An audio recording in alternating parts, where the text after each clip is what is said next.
She stepped off that stagecoach with 2 worn bags and a name she thought someone was waiting for, and found nothing but strangers staring, and a man who wouldn't even meet her eyes. He had already chosen another woman, a richer one. While Alara Whitlock had been riding 3 days through dust and heat, her future had been sold to someone else without a single word of warning.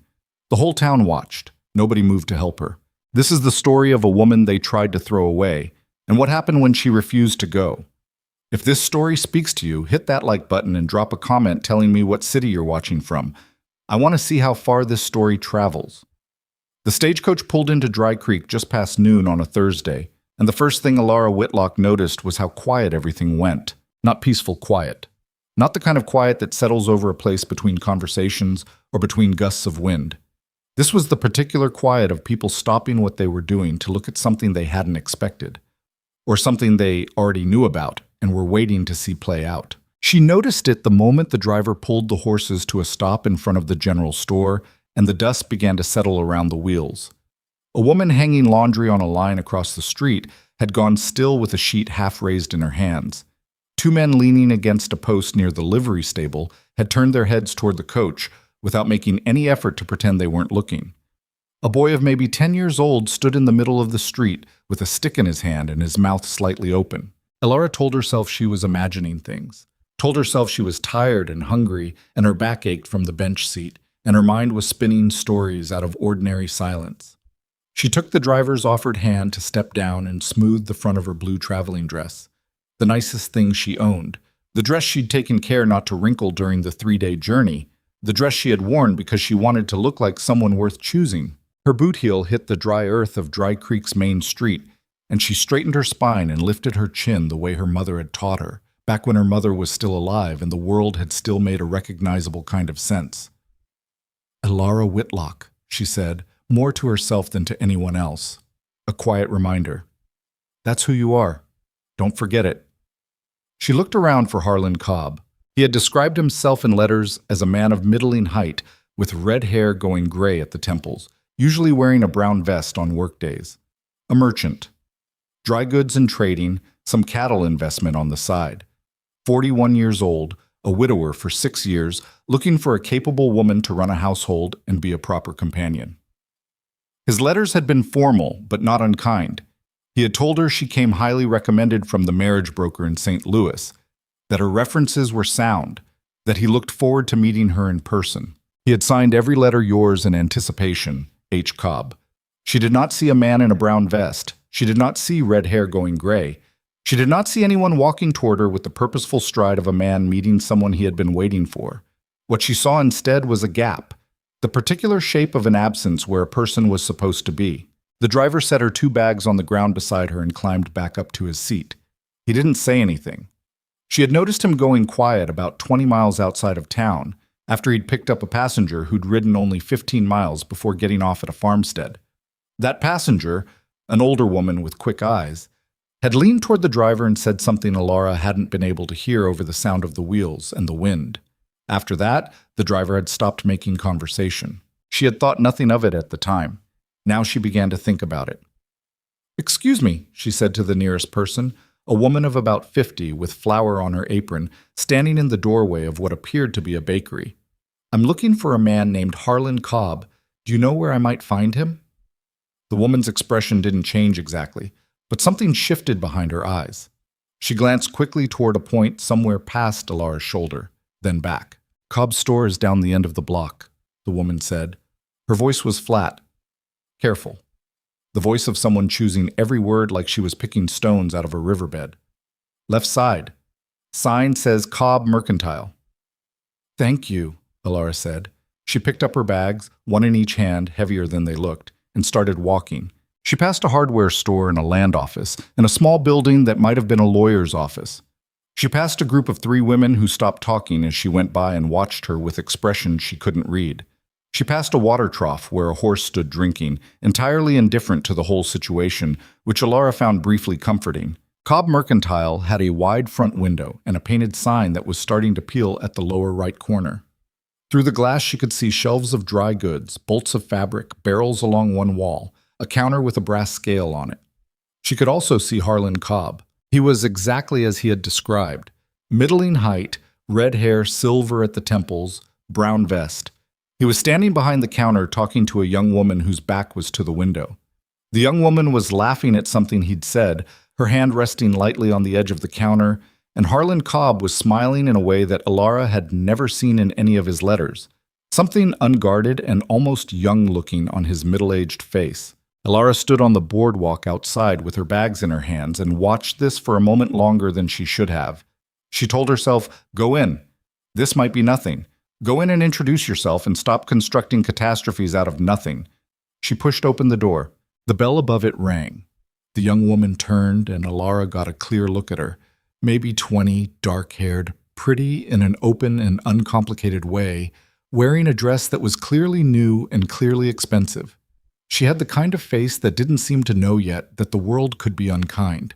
Harlan Cobb's expression when he saw Alara was the worst part. Not surprised, not guilty, just resigned. The face of a man who had been expecting an unpleasant thing and was now watching it arrive on schedule. "Miss Whitlock," he said. "Mr. Cobb," she said. "I've come a long way." "Yes." He set down the pen he'd been holding. There's been a change in circumstances. I should have written sooner. I owe you an apology for that." The young woman had gone very still. Her eyes moved between Alara and Harlan Cobb with quick, intelligent comprehension. "What kind of change?" Alara said. It wasn't a question. Her voice was steady. She was proud of that later, that her voice didn't break or shake or climb into a register that would have given anyone watching through the window something dramatic to report. Harlan Cobb cleared his throat. "I've entered into an arrangement with Miss Delia Forsyth. Her family is, well, her father and I have come to an agreement about the business. It made sense to—" He stopped. Tried again. "I'm sorry, Miss Whitlock. The situation changed before I could reach you in time." "Her family," Alara repeated. "Her father has capital to invest in the mercantile. It changes things. You understand. I understand that I rode 3 days on a stagecoach with the expectation of a life at the end of it," Alara said. Her voice was still steady. She felt something cold settling in her chest. Not grief exactly, more like the particular sensation of watching a floor you thought was solid reveal itself as rotten. "I understand that I gave up my position in St. Louis based on letters you signed. I understand that I have 2 bags and $17 and I am standing in a town where I know no one." Delia Forsyth had the decency to look uncomfortable. Harlan Cobb looked at the counter. "I'll pay your fare back to St. Louis," he said. "The next coach comes through in 10 days. And where am I to stay for 10 days? The boarding house on 2nd Street takes women travelers. I'll cover the first few nights, given the—" He gestured vaguely. "The inconvenience." The word landed in the room like a dropped stone. Inconvenience. 3 days of travel, a life reorganized, a future dismantled, an inconvenience. Alara set her bags down on the floor of the mercantile very carefully. She took one long breath. She looked at Harlan Cobb, and she looked at Delia Forsyth, who was young enough that Alara found she couldn't hold any real anger at her. The girl hadn't known, probably hadn't known any of it until this moment. "Keep your money," Alara said. She picked up her bags and walked out. The street felt different than it had 10 minutes ago. She was aware that she had become a kind of event, not the arrival of an expected person, but something more uncomfortable. The woman who had traveled to be married and discovered she had been discarded before she arrived. By now it would be moving through Dry Creek in the particular fast and whispered way that news moves through small towns, through back doors, and across fences, and over the counters of shops where people came in for nails and left knowing about someone else's private calamity. She walked to the far end of the street and stopped in front of the livery stable, out of the main flow of foot traffic, and she tried to think. She had $17. She had 2 bags. She had skills. She could cook. She could keep accounts. She could manage a household. She could read and write and do sums. She had spent 3 years managing the household of a widowed professor in St. Louis after her mother died, and before the professor's daughter had decided to move home and take over the position herself. She had references, though they were in St. Louis, and she was not in St. Louis. What she did not have was a plan. or anyone who knew her name in a favorable context, or any particular clear notion of how to make the next 10 days or the next year work. She was so deep inside this problem, turning it over and looking at its edges, that she didn't hear the man approach until he was nearly beside her. "You're the woman from the coach." She turned. He was standing about 4 feet away, which was close enough to speak to but far enough that it wasn't presumptuous. She registered this as a deliberate calibration, a small consideration. He was tall, broad across the shoulders, wearing a worn canvas jacket and a hat that had seen considerable weather. His face was angular, not handsome exactly, but memorable. The kind of face that looked like it had thought about difficult things and hadn't particularly enjoyed the process. He was maybe 35. His eyes were a deep gray-green color that she noticed mostly because they were looking at her directly, without the sideways discomfort of the other people she'd encountered in the last 20 minutes. "That's accurate," she said. "Rowan Mercer." He didn't offer his hand, just said the name as information. "I have a ranch about 4 miles east, Iron Ridge. Elara Whitlock." "I heard about what happened at Cobb's place." "I imagine most of Dry Creek has heard by now," she said. There was an edge in her voice she didn't bother to soften. He nodded once, accepting this without flinching. "I'm not here to offer condolences. I'm here because I need someone who can actually run a household.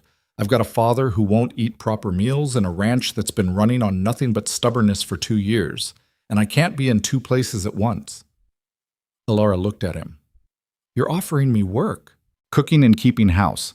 Separate quarters in the main house. There's a small room off the kitchen that's been empty. Meals included, $1.50 a week." He paused. "It's not what you came here for, I understand that, but it's honest work and you'd have a roof." She studied his face, looking for the thing underneath the offer, the assumption, the expectation, the part he wasn't saying.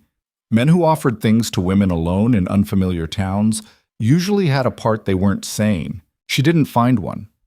What she found instead was something that looked like straightforward pragmatism, and maybe, around the edges, a kind of recognition, as if he understood what it was to need a practical solution to an impossible situation and wasn't interested in making it complicated. "You don't know anything about me," she said. "I know you walked out of Cobb's store without crying, without raising your voice, and without accepting his charity," Rowan Mercer said. "That tells me enough to take a chance on." The road to Iron Ridge was unpaved and rutted, and Rowan Mercer drove the wagon without much conversation, which Elara appreciated. She was tired of performing composure. In the silence, she could let it slip a little, let herself sit with the specific weight of what had happened without having to narrate it for anyone. The land out here was big in a way that still surprised her, even after 3 days of stagecoach travel through it. The sky was enormous. The grass rolled out in long yellow waves toward hills in the distance. Occasional stands of cottonwood marked where water ran somewhere underground. It was nothing like St. Louis, which had pressed itself into every available inch of its riverbank and pushed upward and inward, and always had the feeling of too many people sharing too little space. This was the opposite problem. Too much space. Not enough people to fill it. "Your father lives on the ranch?" she asked, after a mile or so. "He does." Rowan's voice was neutral, in a way that suggested the subject was not simple. "You mentioned he won't eat proper meals." "He won't do much of anything proper. Not since my mother died 4 years ago." He kept his eyes on the road. "He gets up. He does the minimum. He goes to bed. If I put food in front of him, he'll eat it, but he won't seek it out and he won't sit at the table. He's been living in his room mostly, has his meals there when he has them." Elara absorbed this. "How long has it been like that?" "Since the week after the funeral. 4 years." She thought about what 4 years of that kind of stillness did to a person, not just to the person living it, but to everyone around it. The way grief, when it sits too long without moving, starts to feel like the natural condition of a place rather than a wound that happened to it. "And the ranch itself?" "We've kept it running, barely." Something shifted in his jaw, a tightening, quickly released. "Lost 2 good hands last spring. Couldn't afford to keep them on. I've been managing the cattle with 1 part-time man and whatever I can do myself. The house has been—" He paused. "The house has been neglected." "I see." "I'm not asking you to fix everything," he said. "I'm asking you to cook and keep house. That's all.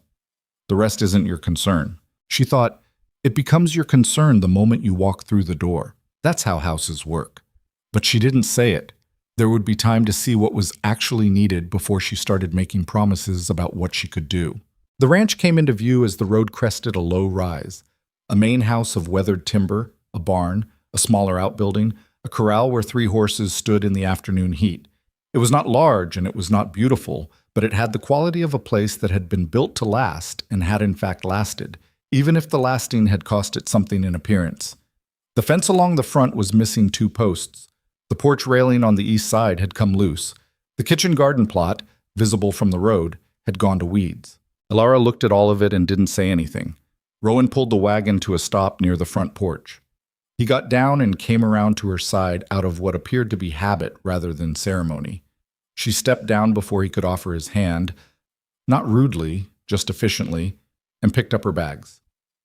"I'll show you the room," he said.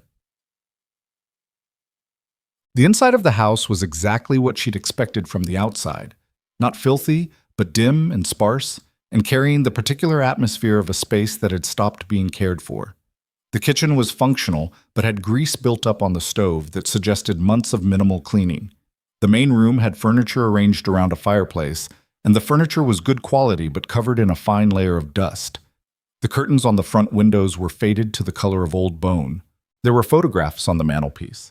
A woman who must have been Rowan's mother, dark-eyed with a slight smile that looked like it was trying to be dignified and not quite succeeding, which made her face interesting. A younger Rowan, barely recognizable as the same man. Something looser in his expression back then, something less weathered. A family portrait. The mother. A man who must be Gideon, Rowan as a teenager, and a small child who might have been a younger sibling or might have been someone else entirely. She didn't ask. The room off the kitchen was small. A narrow bed, a window that looked out toward the barn, a hook on the wall for hanging clothes, a washstand with a cracked basin. But the mattress was sound and the floor was solid and the window let in the afternoon light. "It'll do," she said. Rowan nodded. He seemed relieved, though he didn't show it in any obvious way. "There's food in the larder. Not much, but enough for tonight. I'll go to town tomorrow for supplies. Give me a list of what you need and I'll tell you what you've forgotten," she said. Something moved across his face. Not quite amusement, but something adjacent to it. "All right," he said. "I'll get you the list." He left her to settle in, and she heard his boots on the kitchen floor and then the back door opening and closing. And then she was alone in the small room with her 2 bags and the cracked basin and the light coming through the window onto the bare wooden floor. She sat down on the edge of the narrow bed. For a moment, just a moment, she let herself feel the full weight of the day. The stagecoach, the street, Harlan Cobb's resigned face, the word inconvenience, the walk to the livery stable, the man who'd appeared out of nowhere and offered her something that was not what she'd wanted and not what she'd planned for, and was possibly, in a practical and unsentimental way, the only reasonable option available. She sat with all of it for exactly as long as she could afford to. Then she stood up, unpacked the most necessary things, hung her second dress on the hook, and went to see what state the kitchen was in. Bump. The kitchen was a project. Not ruined, see. Nothing structural was wrong with it. The stove worked, the pump at the sink functioned. The larder had a reasonable if sparse collection of supplies. But it was the kind of kitchen that had been run on the principle of minimum necessary effort for a long time, and minimum necessary effort, sustained over years, accumulates in specific and visible ways. The grease on the stove was the first problem. Then the larder shelves, which had food on them, but arranged with no system. Cornmeal next to soap, a tin of sardines behind a jar of honey, a sack of flour that had gone slightly damp at the bottom and needed to be checked. The pots and pans were sound, but hadn't been seasoned properly in what looked like years. Someone had been using the good cast iron pan for everything, which meant it had scratches on the interior surface that would need to be addressed before they could be fully useful again. She worked through the afternoon, making an inventory first. That was the only sensible approach. Know what you have before you try to do anything with it. And then beginning on the stove, which required hot water and patience and a specific kind of dedicated scraping that was not glamorous but was necessary. She was halfway through this when she heard footsteps in the hallway. Not Rowan's. These were slower, less certain. She kept working. "Who are you?" She turned. The man in the hallway was maybe 60, with the same angular face as Rowan, but grayed out and worn down, like a photograph left too long in the sun. He was wearing clothes that had been slept in. She could tell by the particular way they sat on him, and his hair needed cutting. He was looking at her with an expression that was not quite hostile, but was definitely not welcoming. Mostly he looked like a man who had been disturbed from somewhere private and was irritated about it. "Elara Whitlock," she said, "your son hired me to keep house and cook. You must be Gideon." "Mercer," he said. "Gideon Mercer." "Mr. Mercer," she turned back to the stove. "I'm cleaning this before I start supper. The buildup on the back left burner is going to affect how the heat distributes. Has been affecting it probably. Have you noticed the back of the pan running hotter than the front when you cook?" A long pause. "I don't cook," he said. "Who's been cooking?" "Rowan, sometimes, or we eat cold." She made a neutral sound. "Well, that'll change." She kept scraping. "What do you eat when someone puts hot food in front of you? Is there anything you won't eat, or anything that makes you ill?" Another long pause. She didn't look at him. She had learned something over years of managing households about the particular usefulness of having something to do with your hands when you wanted a person to talk. People didn't like being looked at directly when they weren't sure they wanted to be having a conversation. They could talk more easily to someone who was doing something else. "I don't mind most things," Gideon said at last. He sounded grudging about it. "Not partial to mutton. There's no mutton. There's a smoked ham in the larder and enough dried beans to make a proper soup if I soak them now. I'll add the ham bone. There's cornbread to be made. That's supper, if it works for you." He didn't answer. She heard him shuffle in the hallway for another moment, then retreat back the way he'd come. Elara put the beans to soak. Rowan came in from the barn just before 6 o'clock and stopped in the kitchen doorway. The stove was clean. The table had been wiped down. Something that smelled like actual food, bean soup, ham, the beginning of cornbread in the Dutch oven, was underway in a way that suggested it had been underway for some time and knew what it was doing.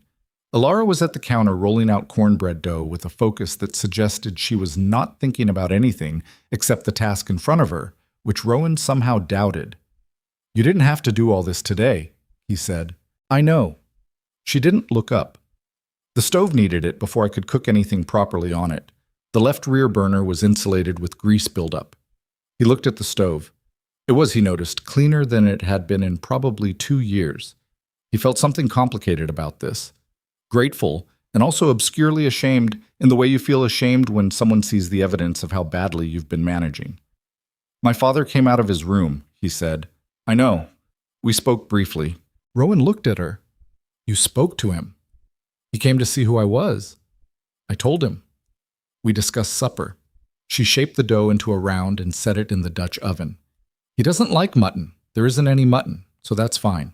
Something was happening in Rowan's chest that he couldn't quite name, a shifting, like something that had been braced against a particular weight and found the weight briefly lessened.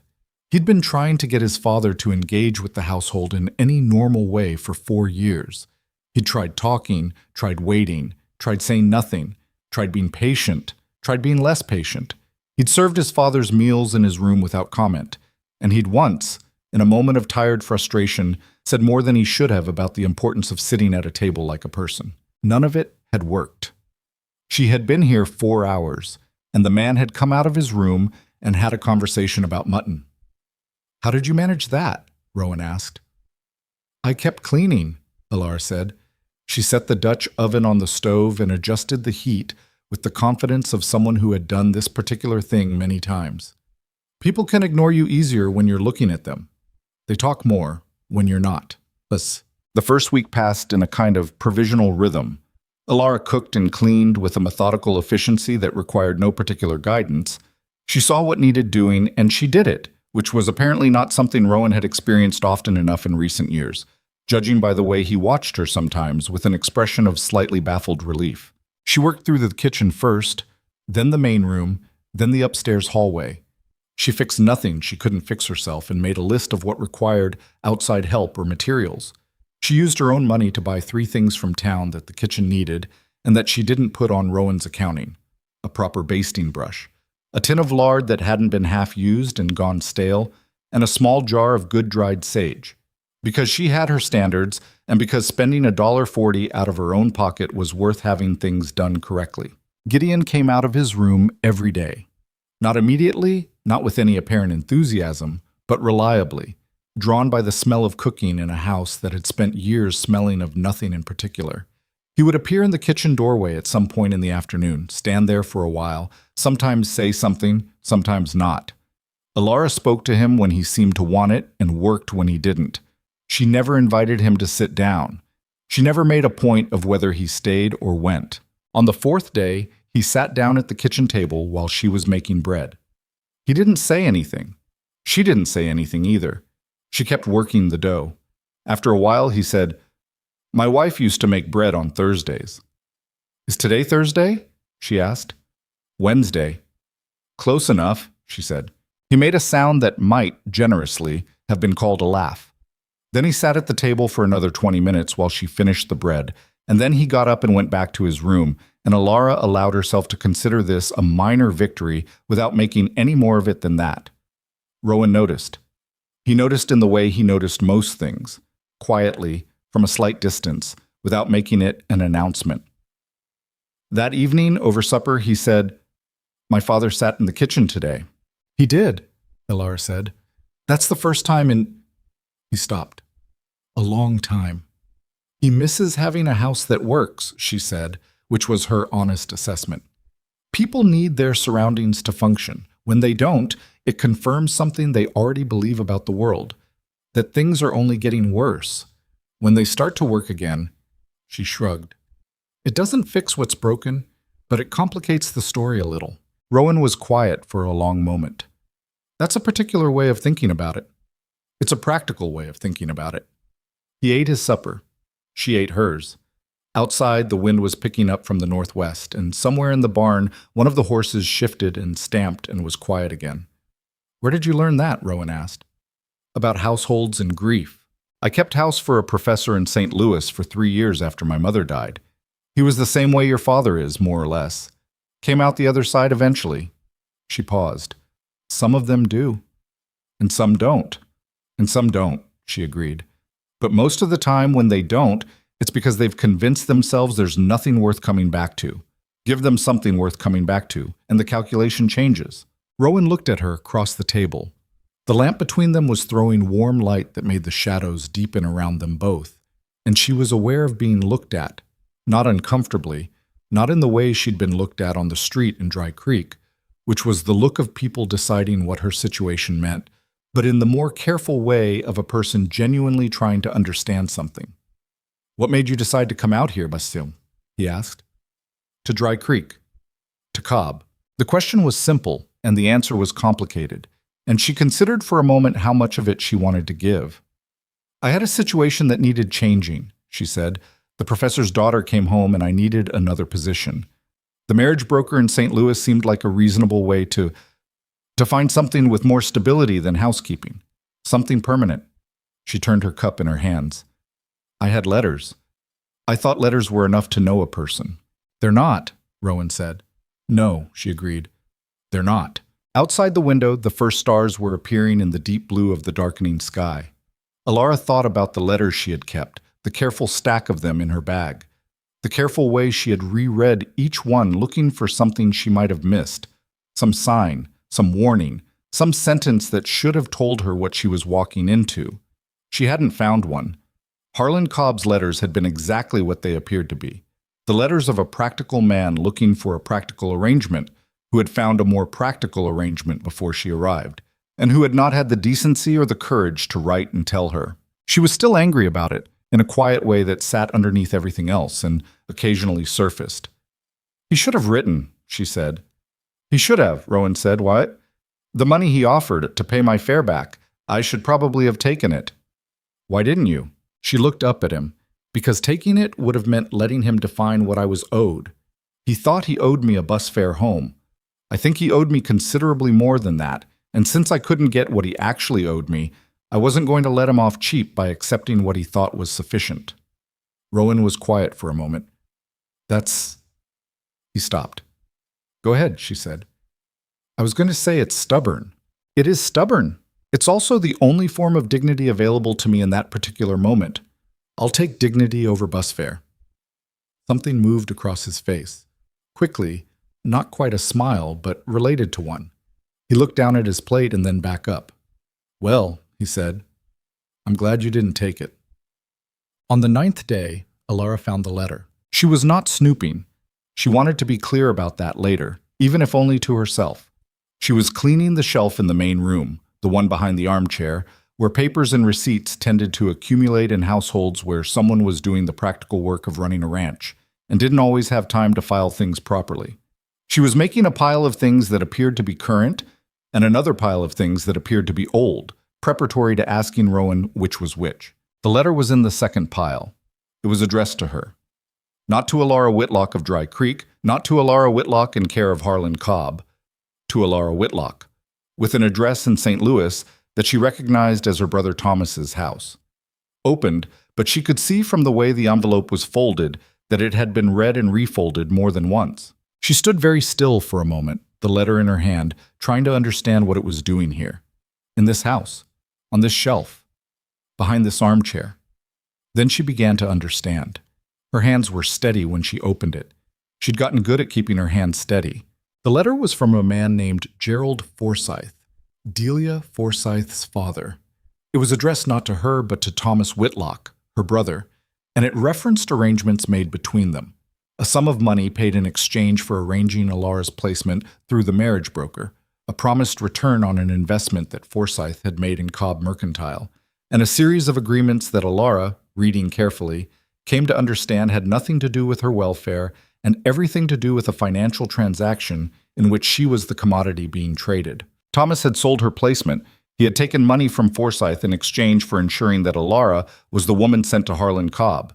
And Forsyth had done this because he'd needed Cobb committed to a wife before he could renegotiate the terms of his investment in the mercantile. Once Alara was already in transit, already on the stagecoach, the deal could be restructured with his own daughter substituted in her place, and by the time Alara arrived, the whole arrangement would already be fait accompli. She had not been sent west to find a better life. She had been sent west because she was useful and then disposable in the specific sequence that made someone else's business transaction work. The letter had somehow ended up in Rowan's house, and she couldn't yet work out why. She put it in her apron pocket. She finished cleaning the shelf. She made supper. She waited. When Rowan came in from the barn that evening, she was sitting at the kitchen table with the letter in front of her. He saw it immediately. She watched his face and saw the specific shift of a person who recognizes something they've been hoping would stay unfound. "Sit down," she said. He sat. "Tell me how this ended up in your house," she said. He was quiet for a long moment. Then, "It came to me through one of my hands. Ben Cook.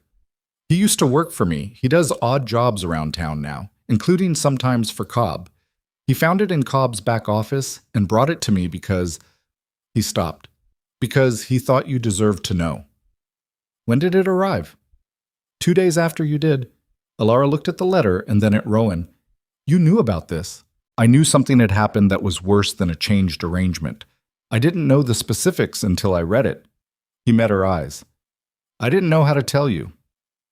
You let me work for 9 days in your kitchen. I let you work for 9 days in my kitchen because you needed somewhere to be and because telling you this on the first day or the second or the fifth seemed like adding another blow when you were already figuring out how to stand up from the last one." He looked at his hands on the table. "I'm not sure that was right. I'm telling you now because I think you found your footing." Alara sat with this. The fire in the stove ticked. Outside, the wind had settled to a low sound under the eaves. "Thomas," she said finally. "My brother." The letter suggests he was paid $200. $200! She turned this over in her mind, looking at it from all the angles available. $200 was not a small sum for a family in Thomas's circumstances. She knew his circumstances well, had spent years watching him struggle to manage a household he wasn't quite suited to managing. It was not a small sum. It also wasn't very much for a person. "He always said I was a burden," she said. Her voice was flat. Not wounded, past wounded, into something colder and more clearly lit. "Since our mother died. He has a wife, 3 children, a house that's too expensive for what he earns. I was an expense, an obligation he hadn't asked for." She paused. "I thought he'd arranged the broker because he thought it was a good opportunity for me. I actually thought that." I'm sorry, Rowan said. Don't be sorry, she said. Be useful. She looked up at him. Who in this town would know about the legal side of this? If there were forged documents, if they tried to attach a debt to my name. There's a lawyer named Aldous Webb, Rowan said. He's honest, which is rarer than it should be. Can you take me to him tomorrow morning? Yes. Then we'll go tomorrow morning. She folded the letter and put it back in her apron pocket. She stood up. I'm going to finish the dishes, and then I'm going to go to bed. And tomorrow, I'm going to find out exactly what's been done to my name and what it's going to take to undo it. Rowan stood too.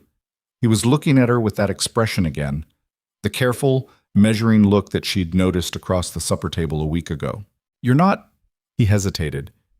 You don't seem as upset as I would have expected. I'm furious, she said clearly.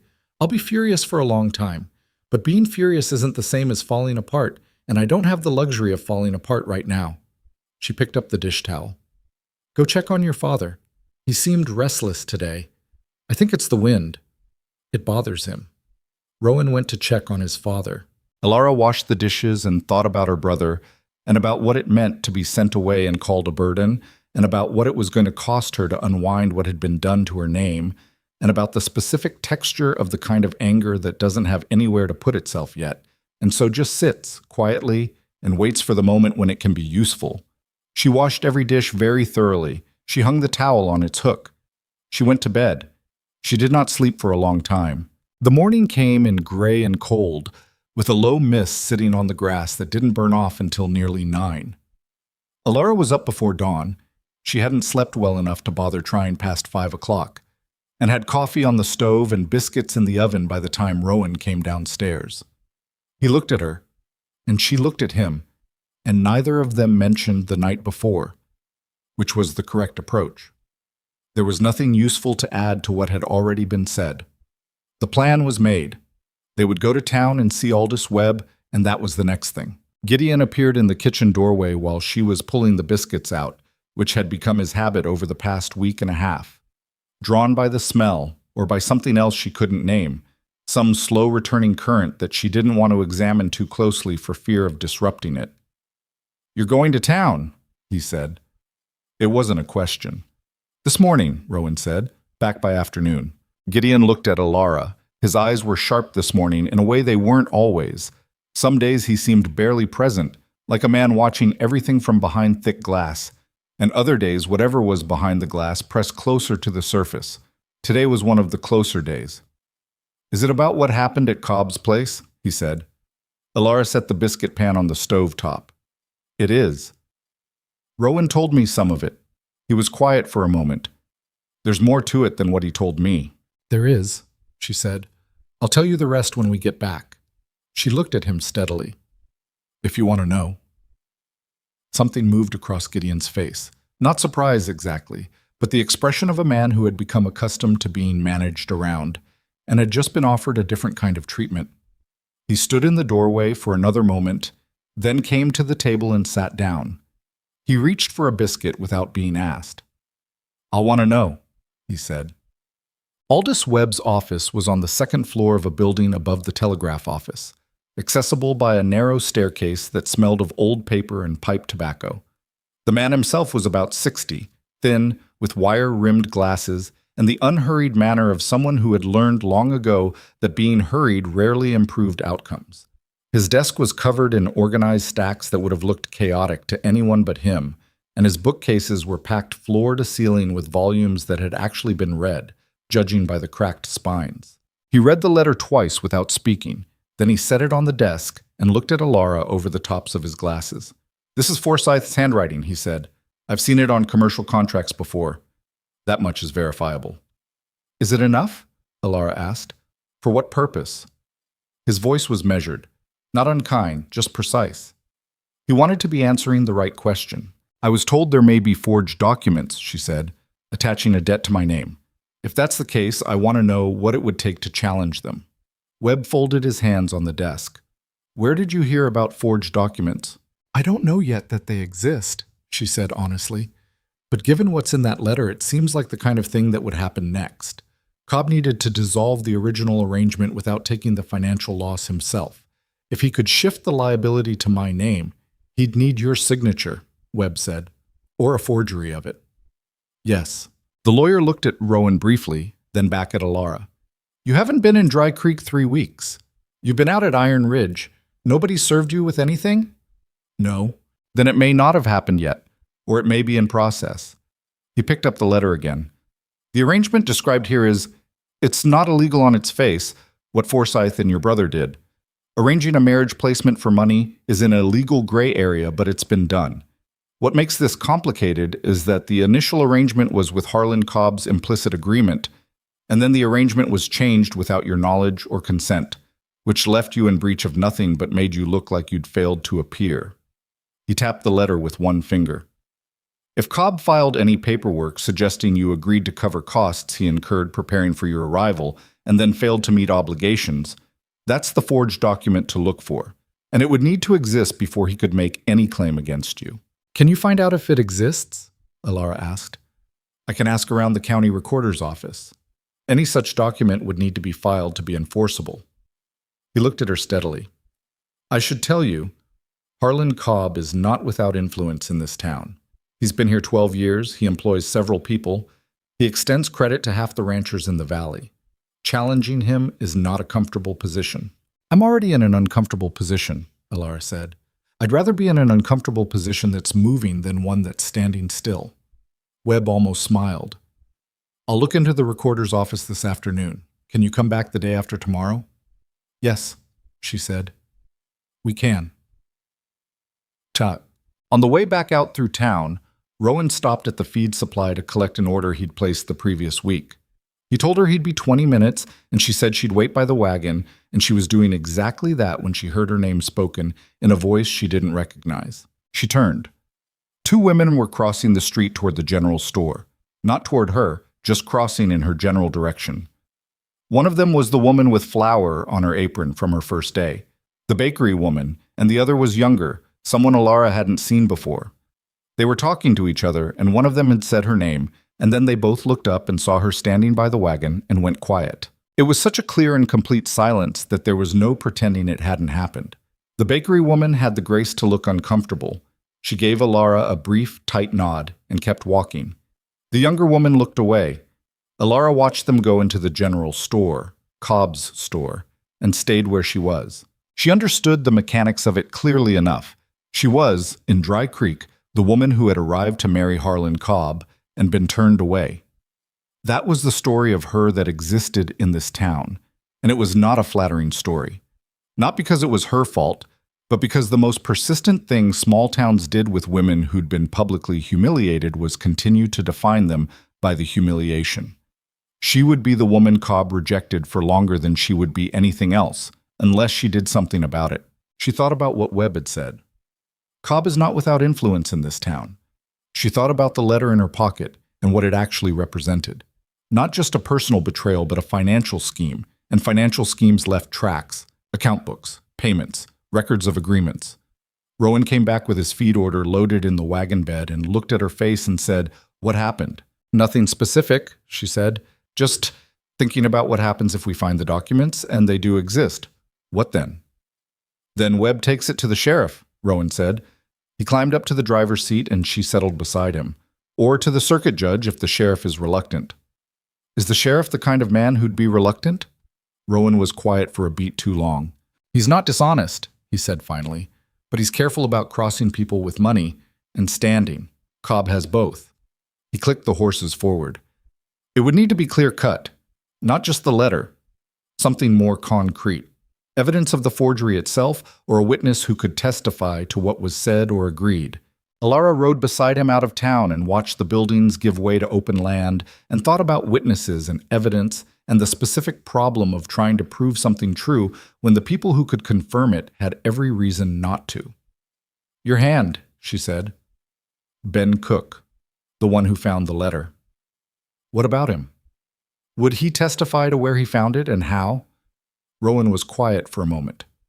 "He might. He took a risk bringing it to me. That suggests he's not afraid of Cobb.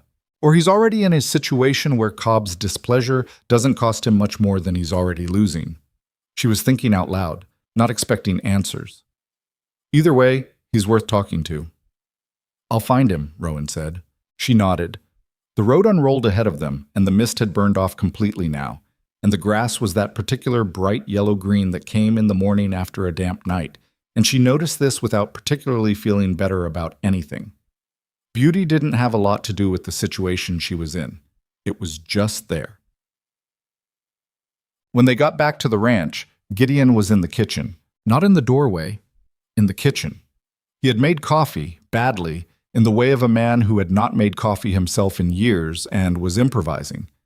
The result was visible in the pot on the stove, which appeared to be either extremely strong or not actually coffee yet. She couldn't tell from across the room. He was sitting at the table with a cup of it in front of him and his hands around the cup and a look on his face that was somewhere between determined and embarrassed. "I made coffee," he said. "I can see that," Ilara said. She looked at the pot. "How much did you use?" "I don't know exactly. I guessed." She took the pot, looked inside, and didn't say anything except sit tight before adding water and adjusting the heat. She could salvage it.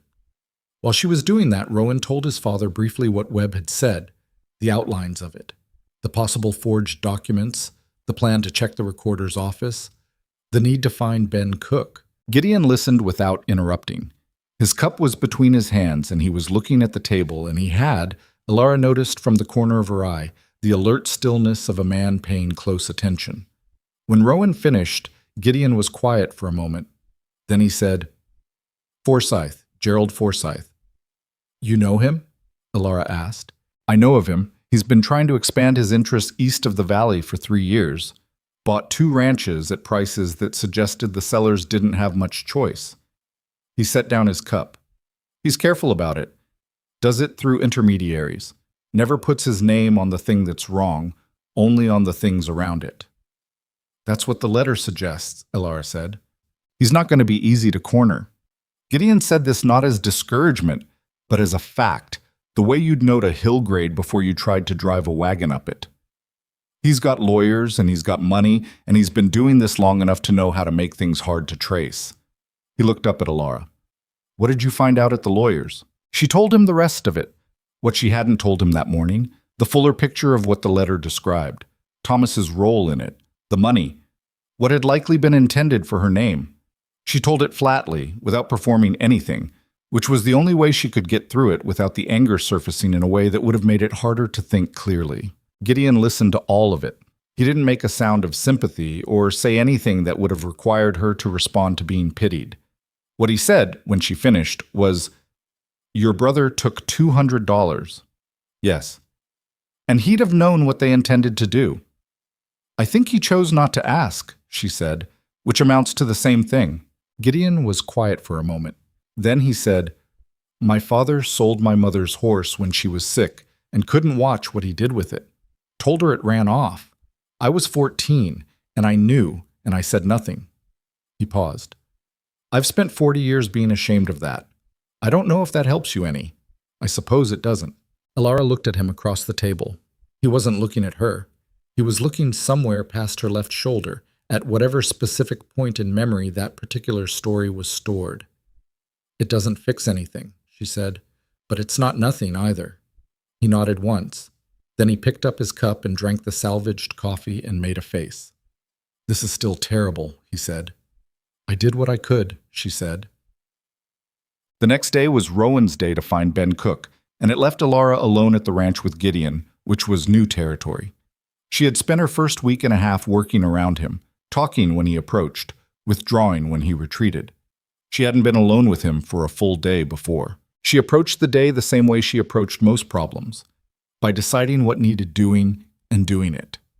There was mending to get through, a window latch on the east side of the house that had been sticking for days, and she'd been putting off going through the storage room off the main hallway, which appeared to have accumulated years of things that needed sorting. She started with the storage room. It was not a pleasant task. The room had boxes that hadn't been opened in years, stacked against each wall and partially blocking a small window. She worked methodically, opening each box and sorting the contents into 3 piles, things that were still useful, things that were broken or ruined, things she couldn't determine without asking Rowan or Gideon. Several boxes turned out to be his mother's things. Not personal things exactly, linens mostly, and some kitchen items that had been put away for reasons she couldn't determine.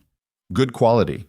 The kind of quality that suggested they'd been kept carefully and then put out of sight all at once. She was sitting on the floor with a stack of linens in her lap, checking them for damage, when Gideon appeared in the doorway. He looked at the linens for a long moment without speaking. "These are Margaret's," he said. "I thought they might be. Should I leave them?" He didn't answer right away.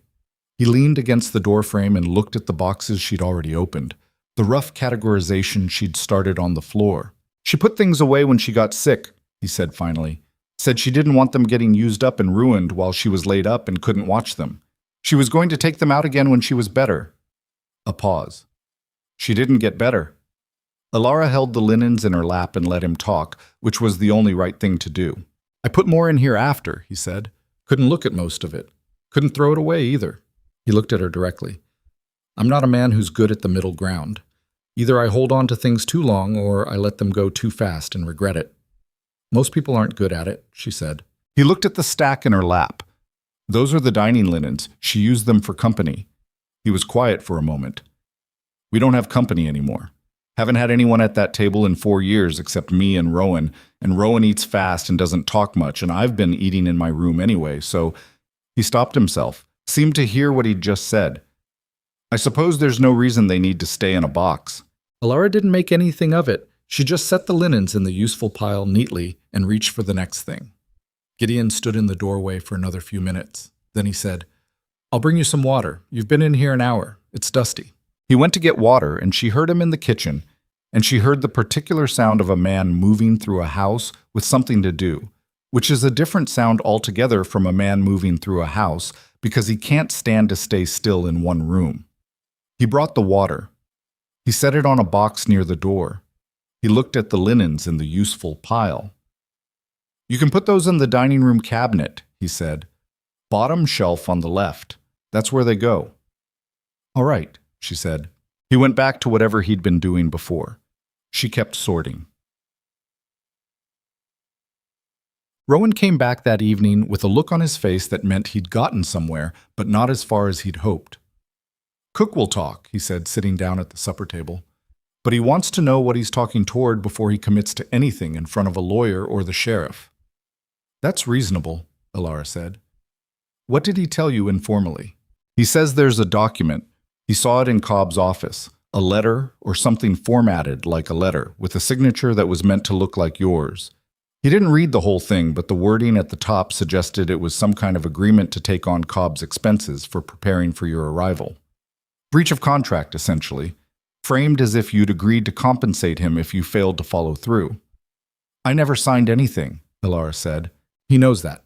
That's why he brought the Forsyth letter to me." Rowan looked at her across the table.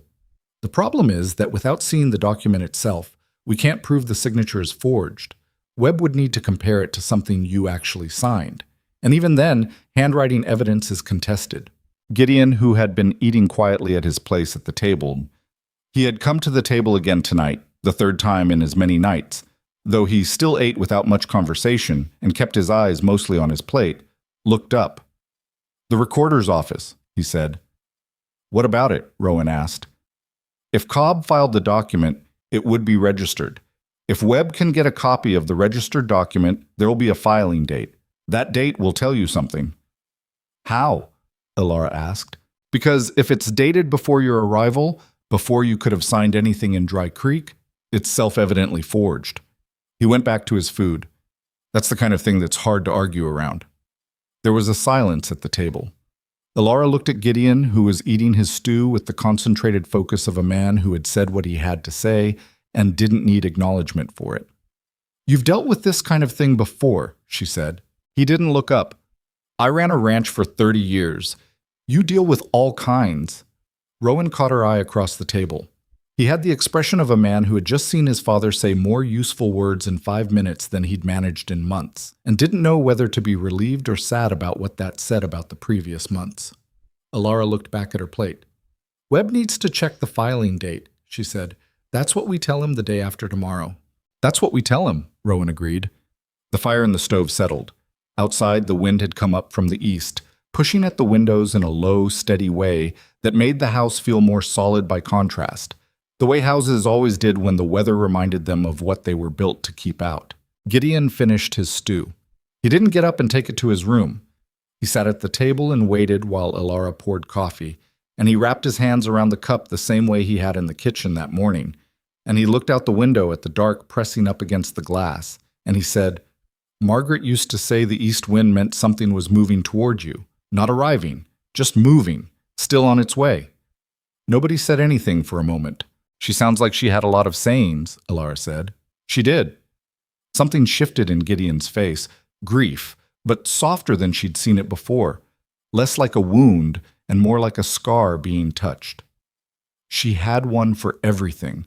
Half the time she made them up on the spot and said her mother had told her. "I always knew, but I never said." He was quiet. "I should have said." She would have laughed. The lamp on the table threw soft light across all three of them, and the table and the cups and the rough grain of the wood beneath. And Elara thought, this is what it's supposed to be. A table with people at it, and something hot in their hands, and the wind outside making the inside matter more. She thought it without sentiment, just as an observation, the way she noted what was functional and what wasn't. This was functional, more than functional. She got up to clear the plates, and Gideon didn't go back to his room until after the dishes were done. Webb was already at his desk when they arrived, which suggested he'd come in early, which in turn suggested he'd found something. Elara had learned to read the posture of people who had news before they delivered it. There was a particular quality of contained energy in a person sitting with information they were waiting to release, like a spring under light tension. She was right. "Sit down," he said without preamble. They sat, Elara and Rowan in the two chairs across from his desk. They had left Gideon at the ranch not because he couldn't manage the trip, but because Rowan had been uncertain how his father would hold up, and Elara had agreed, though she suspected Gideon would have held up better than either of them expected. Webb set a single piece of paper on the desk between them. It was a copy. She could tell by the slight variation in ink density that it had been transcribed by hand rather than being the original document. "This was filed at the county recorder's office 11 days ago," he said, 3 days before you arrived in Dry Creek. Elara looked at the document. It was formatted as a letter of agreement, addressed from her name to Harlan Cobbs, acknowledging receipt of preparatory funds in the amount of $80 and agreeing to repay those funds in the event of failure to fulfill the terms of the arranged placement. At the bottom was a signature. The signature was not hers. It was close. Someone had made an effort. But the E in Elara tilted the wrong direction, and the W in Whitlock had a loop in it that she had never put there in her life. 3 days before I arrived, she said, which means, Webb said, that whoever signed this document was not you, because you were on a stagecoach 3 days' travel away at the time it was filed. Can the filing date be verified independently? Rowan asked. The recorder's deputy confirmed it. He also confirmed that the man who filed it was not Harlan Cobb personally, but a man acting on his behalf, described as middling height, dark coat, hat pulled low. Not an especially useful description. Webb folded his hands. But the date itself is registered in the county record book, which is a public document and cannot be altered without obvious evidence of tampering. Elara looked at the copied document in her hands. The forged signature. The careful architecture of a lie that had been constructed before she even stepped off the stagecoach. Built in advance, filed in advance, waiting for her like a trap with the door already set. So the plan was never to make good on the original arrangement, she said. It was always to use me to absorb whatever financial exposure Cobb had from the deal with Forsyth, and then use the forged document to hold the loss over my name if anything went wrong. That's how I read it, Webb said. Forsyth needed Cobb committed before he could renegotiate. Once you were in transit, you became the expendable piece. If the original deal fell through, if there were costs Cobb incurred preparing for your arrival, this document was the mechanism to make those costs yours instead of his. $80, Rowan said. His voice had a quality she hadn't heard from him before. Controlled, but close to something harder underneath. She was supposed to carry $80 in debt for a situation she didn't cause and didn't agree to. That was the intent, Webb said. Whether they would have moved to collect it is a separate question. It may have been insurance, a document that could be used to pressure her into silence if she made trouble about what happened. Or they may have intended to file a claim eventually, once she'd returned to St. Louis and had no local resources to fight it. He looked at Alara. Either way, the document exists, and now we know it exists. What do we do with it? She asked. Webb was quiet for a moment, in the careful way of a man deciding how honest to be about the difficulty of what came next. She appreciated that he didn't rush the pause. You have two options, he said.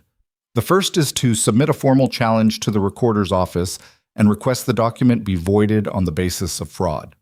That requires a sworn statement from you, evidence supporting the date discrepancy, and ideally a witness who can testify to the circumstances of how it was filed. The process is slow, weeks, possibly longer, and Cobb and Forsyth would be notified and have the opportunity to respond. In that time, things could get uncomfortable. Uncomfortable how? Rowan said. Cobb could file a claim against the document before the challenge is resolved.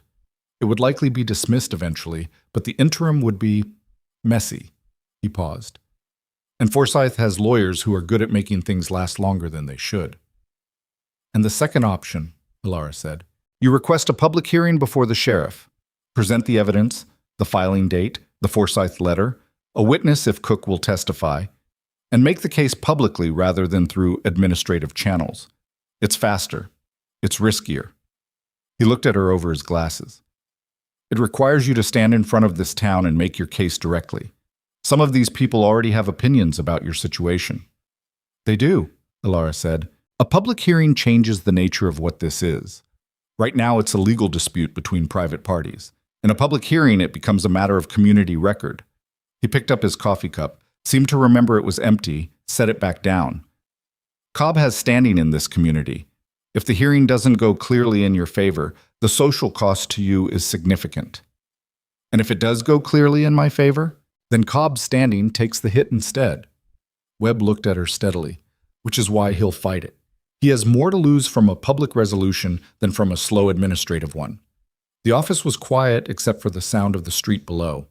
Boots on the boardwalk, a wagon rolling past, someone calling to someone else about something that had nothing to do with any of this. Ordinary life, proceeding entirely indifferent to the problem in this room. Alara set the copied document on the desk. I want the hearing, she said. Rowan looked at her. Not to argue. She could tell the difference by now between his arguing look and his assessing look. This was assessment. You're sure? He said. The slow way gives them time to prepare, she said, and it keeps me in a position where I'm reacting to what they do instead of the other way around. I've been reacting since I got off that stagecoach. She looked at Webb. How quickly can we arrange it? I'll speak to Sheriff Aldridge today, Webb said. Given the nature of the evidence, he can't reasonably refuse to hear it. Whether he's enthusiastic about it is a separate matter, but he doesn't have the standing to decline. He paused. Give me 4 days. I'll contact you at Iron Ridge. 4 days was a long time to wait when you were sitting on something that wanted to move. Alara worked. She worked the way she always worked when her mind was going faster than the situation could accommodate, with her hands occupied and her attention split, part of it on the task and part of it running through the same ground again and again, testing the edges of what she knew, looking for what she'd missed. On the second day, a letter arrived. It came with the weekly post delivery carried by a rider who stopped at Iron Ridge on his route. Rowan brought it in from the porch and set it on the kitchen table in front of her and said nothing, which was the right choice because the handwriting on the front was Thomas's and the postmark was St. Louis, and she had not written to her brother since any of this began. She looked at it for a moment. Then she opened it. Thomas's letters had always been long in a way that substituted volume for directness. He wrote around things rather than at them, circling what he meant with qualifications and context until the actual point was buried somewhere in the middle. This letter was no different.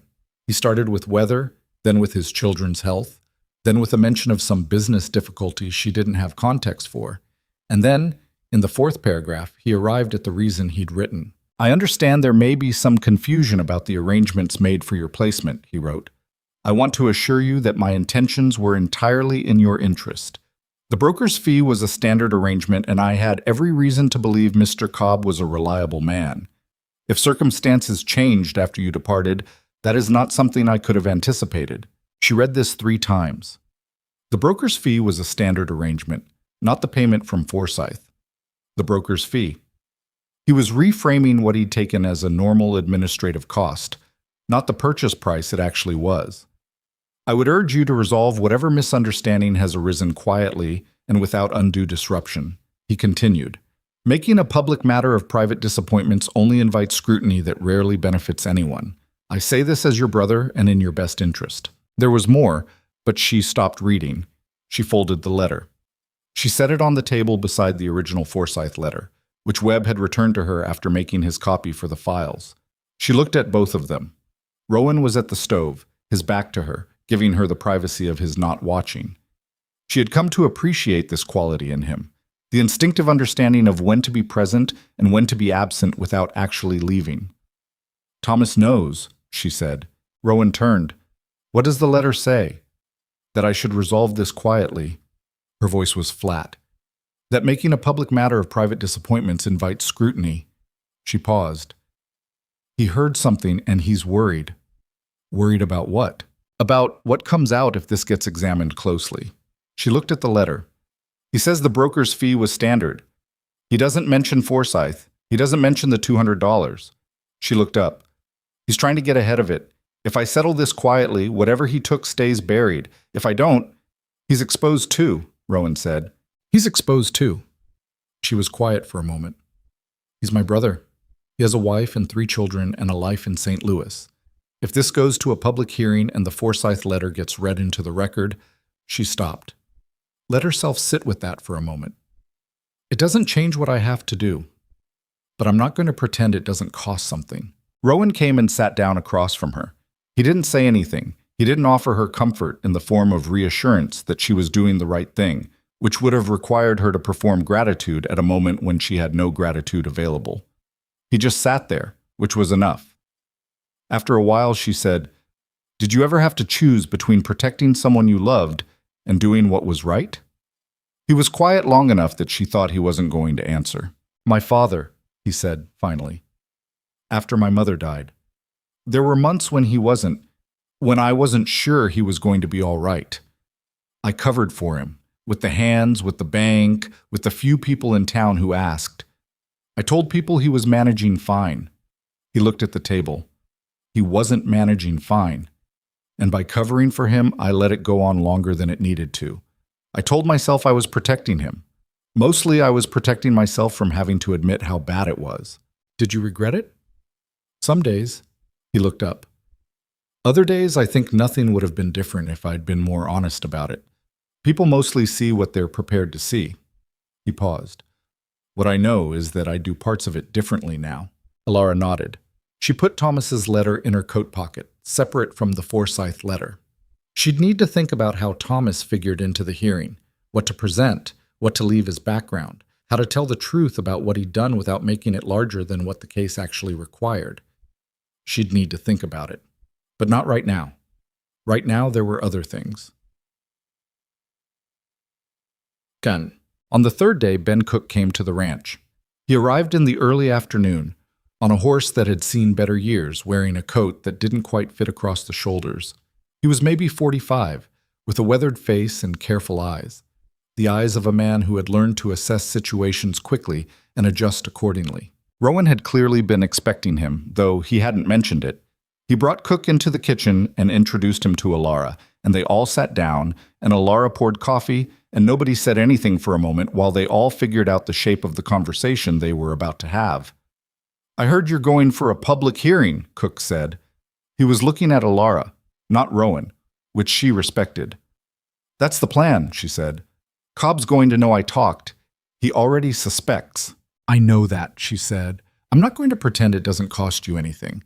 What I can tell you is that Webb is prepared to make your testimony part of a formal proceeding, which means Cobb can't come after you for it afterward without making things worse for himself. Cook turned his cup in his hands. I worked for Cobb 2 years before I started doing odd jobs. I know how he operates. He doesn't come after people himself. He finds ways to make things difficult. Suddenly, your credit dries up. Suddenly, the feed supplier doesn't have room for your order. That kind of thing. Has he already started? Alara asked. Cook looked at her. Why do you think I brought that letter to Mercer instead of taking it to the sheriff myself? There was a quiet honesty in that, and she appreciated it. the fact that he was telling her the shape of his fear rather than hiding behind it. "What would you need," she said, "to feel like testifying was worth the risk?" He was quiet for a moment.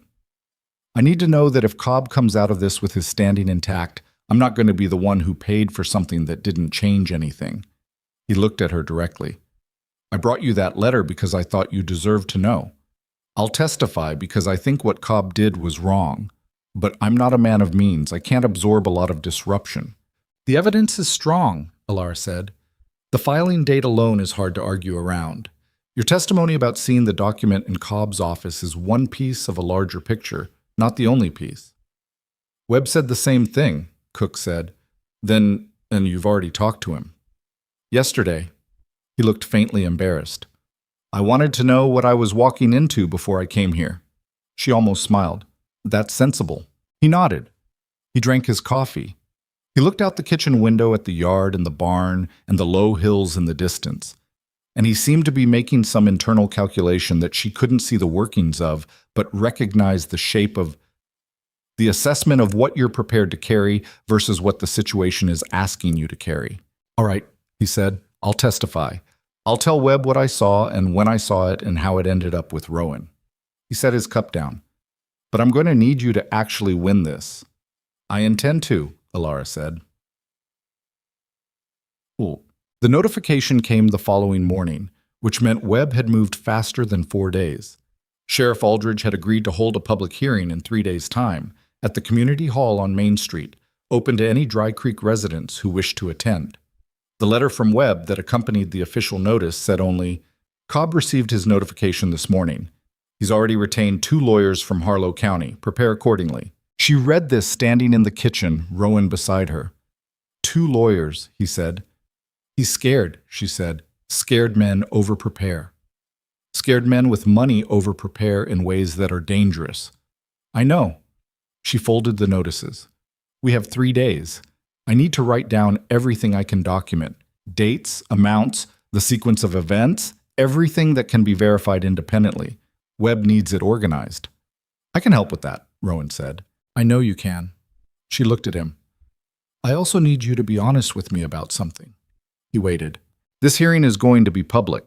Whatever comes out in it, about Cobb and Forsyth and the arrangement, it becomes part of how this town understands this ranch and this family."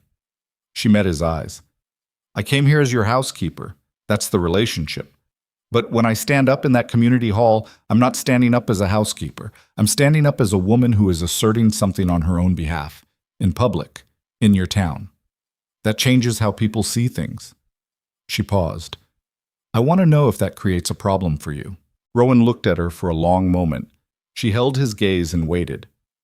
"The only problem I'd have," he said slowly, "is if you didn't stand up, if you settled quietly and went back to being the woman people whispered about on the street." Something moved in his expression. Not theatrical, just plain. "What happens to your name matters. And you have the right to fight for it in whatever way is available to you." She held his gaze for a moment longer than was strictly necessary. Then she looked down at the notices in her hand. "Then I need paper and a pen," she said. "And I need to start writing."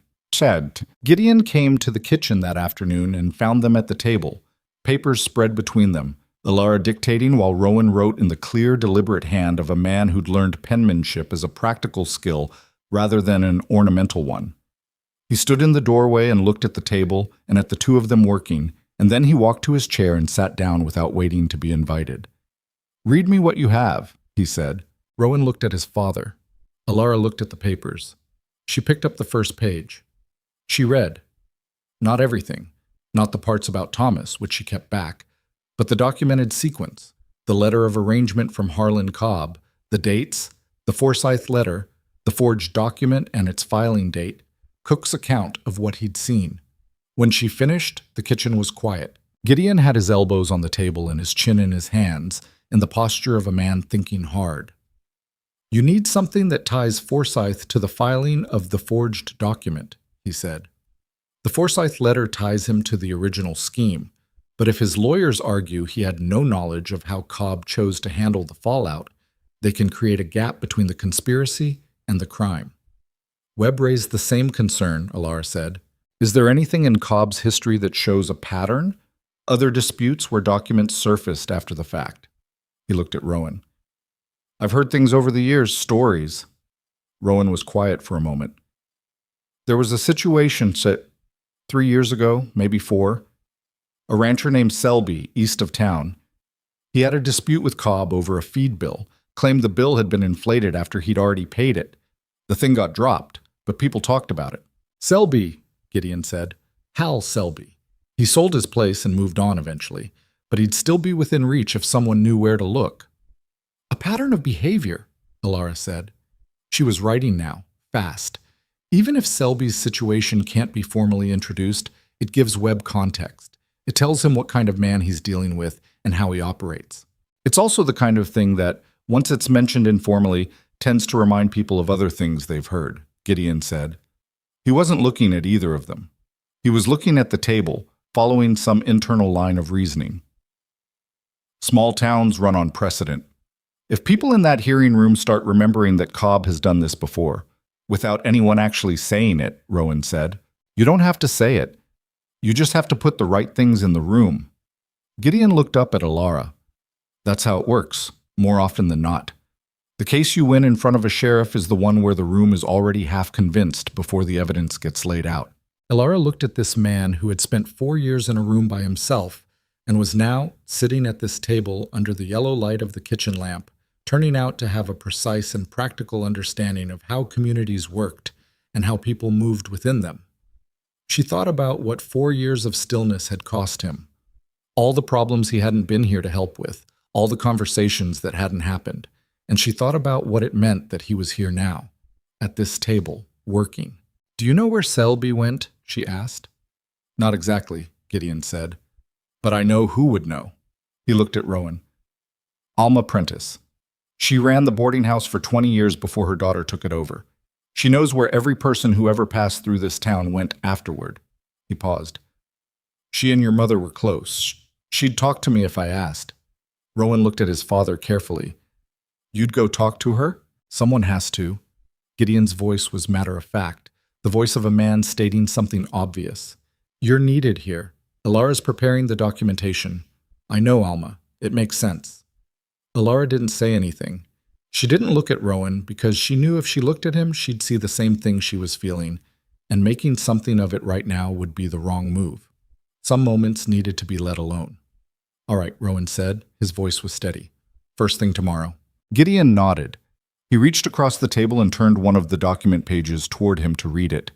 He read it carefully, the way he'd clearly once read everything, with full attention, without rushing. You've written this well, he said to Alara. It's clear. A man who doesn't know any of this could follow it. That's who needs to follow it, she said. The people in that room who don't know any of it yet. He made a sound that might have been agreement, or might have been something more than that. He set the page down and looked at the papers still spread across the table. The evidence of what had been done to her name and what they were building to answer it. 3 days, he said. 3 days, she agreed. Outside, the night was dark and full of wind, and the lamp on the table burned steady against it. Gideon came back from Alma Prentice's boarding house on the second afternoon with mud on his boots and a name written on a folded piece of paper. Hal Selby had moved to a settlement called Cutter's Fork, 2 hours east, where he ran a small operation raising hogs and doing what work came his way. Alma had known this immediately, the way she apparently knew the forwarding address of everyone who had ever stayed under her roof or passed through her acquaintance, which Gideon reported with a kind of dry admiration that was the closest she'd heard him come to humor. She also said, Gideon told them at the supper table that night, that she's not surprised any of this is happening. Her words, not mine. Did she say why? Alara asked. She said Cobb has been running close to the edge of what's honest for years, and that she'd noticed but hadn't had cause to say anything because nothing had risen to the level of being worth the trouble. He cut a piece of bread and looked at it, rather than at either of them. She also said that she'd come to the hearing if it helped. Rowan looked up. Alma Prentice at the hearing. She's lived in this town 32 years, Gideon said. When she says something in a public room, people listen. He paused. I told her we'd let her know. We'll let her know, Alara said. That night, Rowan rode to Cutter's Fork. He came back before sunrise with a signed statement from Hal Selby. not testimony, because Selby wouldn't come in person, wouldn't put himself back in range of Cobb's reach, and she understood that even if she wished otherwise. But a signed and witnessed statement describing the inflated feed bill, the document that had appeared afterward, the way the dispute had resolved itself with Selby's debt recorded as outstanding against his name when he'd already paid it. He'd moved because the cost of fighting it had exceeded the cost of leaving. He was angry, Rowan said, setting the statement on the kitchen table before he'd even taken off his coat. Still angry. He said he'd been waiting for something like this to happen to someone else. Alara read the statement. It was written in a plain hand with simple language that carried, in its plainness, an unmistakable conviction, the specific anger of a man who had been wronged and had been carrying it quietly for years. This is useful, she said. Webb can use it as background, Rowan said, even if the sheriff doesn't admit it formally. It puts a name to what Cobb does, she said, and it tells anyone in that room who knew Selby that this isn't the first time. She set the statement beside the other documents. She looked at the pile. The Forsyth letter, the copied forged document, Selby's statement, her own written account of the sequence of events, Webb's notes on the filing date, Cook's preliminary statement.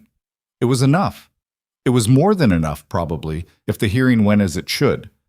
The problem was that hearings didn't always go as they should. She went to bed and lay awake for a while thinking about that. The morning of the hearing, Alara dressed in the blue traveling dress. It was a deliberate choice. Rowan saw her come out of the kitchen room in it and understood immediately. She could tell by the brief shift in his expression something that acknowledged the decision without commenting on it. She had worn this dress the day she arrived. She had worn it when Harlan Cobb looked at her with his resigned face and said the word inconvenience. She had worn it when she walked out of his store with her bags in her hands and her spine straight.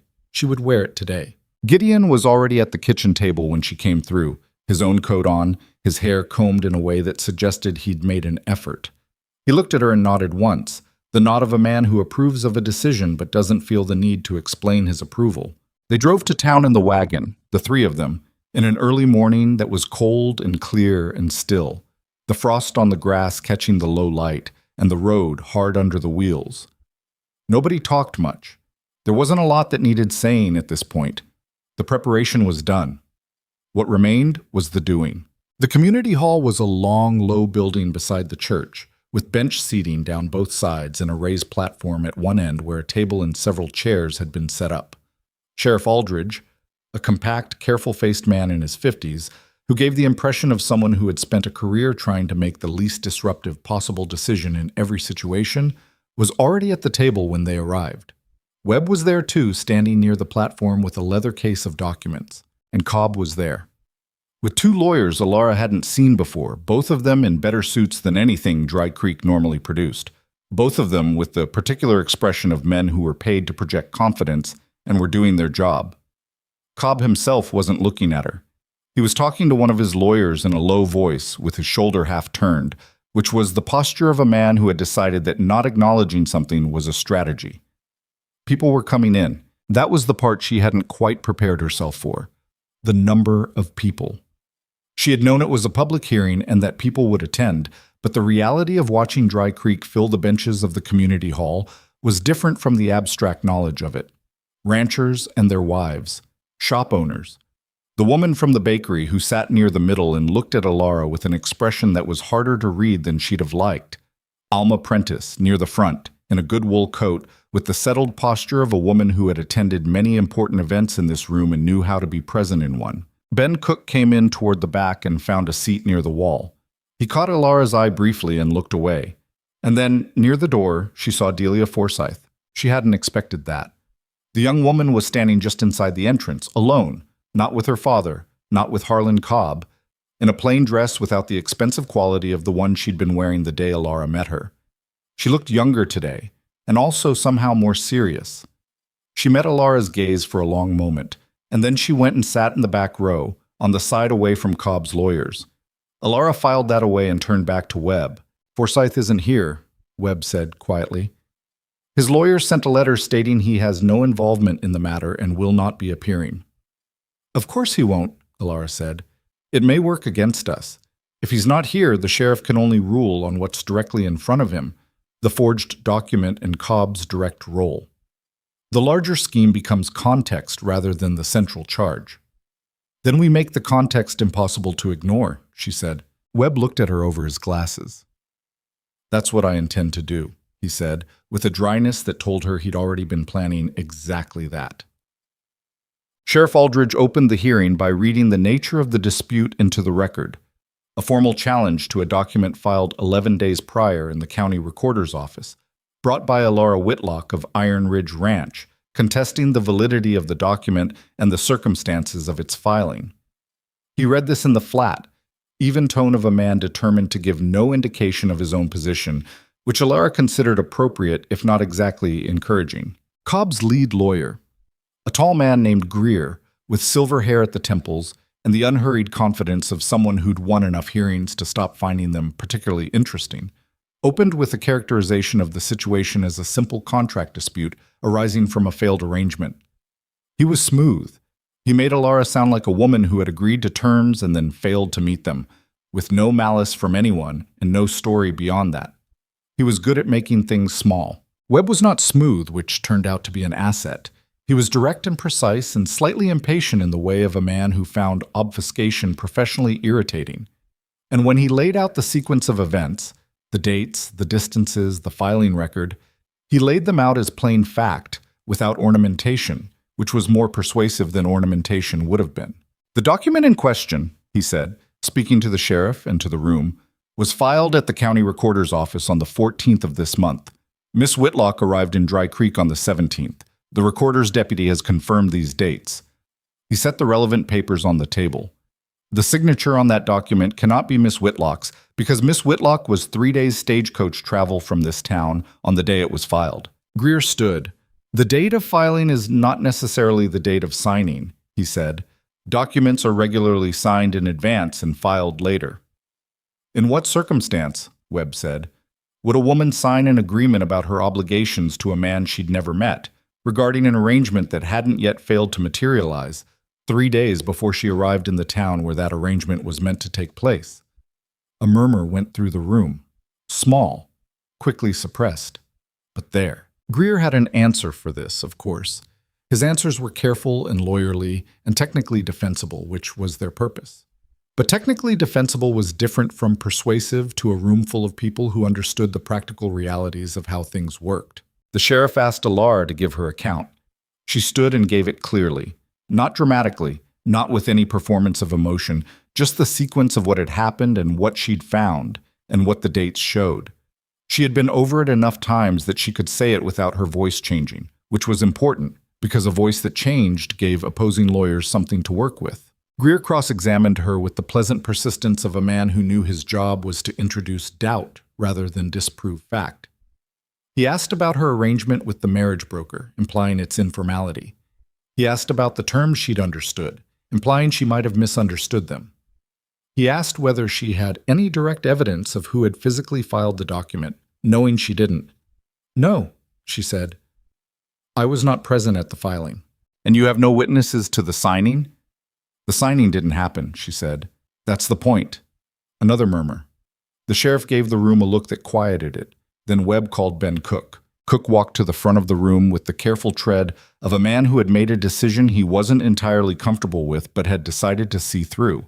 He sat in the chair that had been placed near the platform, and he stated his name and his occupation and where he'd worked, and then he described, in plain and specific language, what he had seen in Cobb's back office, the document on the desk, the signature at the bottom that he'd recognized as a woman's name because the arrangement was common knowledge in town by then, the date on the top of the page. And what date was on the document when you saw it? Webb asked. The 14th, Cook said. I remember because it was 3 days before the coach came through, and I'd been thinking about that, about whether the whole thing would go the way Cobb said. Greer's cross-examination of Cook was sharper than his cross-examination of Alara had been. He pressed on Cook's reliability, his relationship to the Mercer Ranch, his reasons for coming forward now. Cook answered steadily, without elaborating beyond what he was asked, which was the right approach and suggested Webb had coached him on it. Then Greer made a mistake. It was a small one, possibly even calculated, though she couldn't tell, but it opened something that hadn't been opened before. Impressing Cook on his credibility, he said, "You've had your own disputes with Mr. Cobb in the past, isn't that right? Financial disagreements?" Cook looked at him steadily. "He's shorted me twice on day rates and told me I'd miscounted," he said. "Yes. And this gives you a reason to... It gives me a reason to know what kind of man I'm talking about," Cook said. "Same as Hal Selby, same as probably a few other men in this room who haven't said anything because it costs too much to say anything." The room was not quiet this time. The sheriff had to speak. But the thing was in the air now. Greer had put it there by asking the question, and there was nothing to do about it. And there was... Webb, to his credit, did not push. He simply asked that Selby's written statement be read into the record over Greer's objection, which the sheriff allowed on the basis that it was relevant to establishing pattern of conduct. Webb read it clearly and without comment. When he finished, the room was doing its own accounting in the way that rooms do, silently but visibly, in the small shifts of people sitting straighter or looking at Cobb or leaning to whisper something to the person beside them. Cobb was called to speak. He had a prepared statement. Greer had clearly written it, or at least substantially shaped it, and he delivered it in the measured tones of a man reading something he'd rehearsed. The arrangement had been complex. He had tried to act in good faith. He had incurred real costs preparing for an arrival that did not result in the arrangement he'd anticipated. Any document that had been filed was intended merely to protect legitimate business interests. He denied knowledge of any forgery. He was not, Alara thought, watching him, a bad liar. He was a man who had made enough expedient decisions over enough years that he'd gotten comfortable in the space between what was true and what was defensible. He believed, she suspected, that the distinction barely mattered as long as the outcome worked. Webb let him finish. Then he said, "Mr. Cobb, can you tell us who filed the document on the 14th? Cobb paused. "A representative acting on my behalf." "Which representative?" Another pause. Longer this time. Greer leaned toward him briefly and whispered something. "I don't recall the specific individual," Cobb said. "You don't recall," Webb said, not with any particular emphasis, just letting the phrase sit. "My business involves a number of... You engage someone to file a legal document containing a woman's signature regarding a specific legal obligation of that woman, and you don't recall who you engaged to do it." "Objection," Greer said, to no one in particular. There was no formal procedure here that made objections technically applicable, but the interruption served its purpose. The sheriff looked at Cobb. "I'll want you to think harder on that and give me a name before this hearing closes," he said. "A document filed in the county record is a matter of law, not business informality." It was the first clear statement Aldridge had made that suggested where he was leaning, and the room felt it. Alma Prentice had not been called as a witness.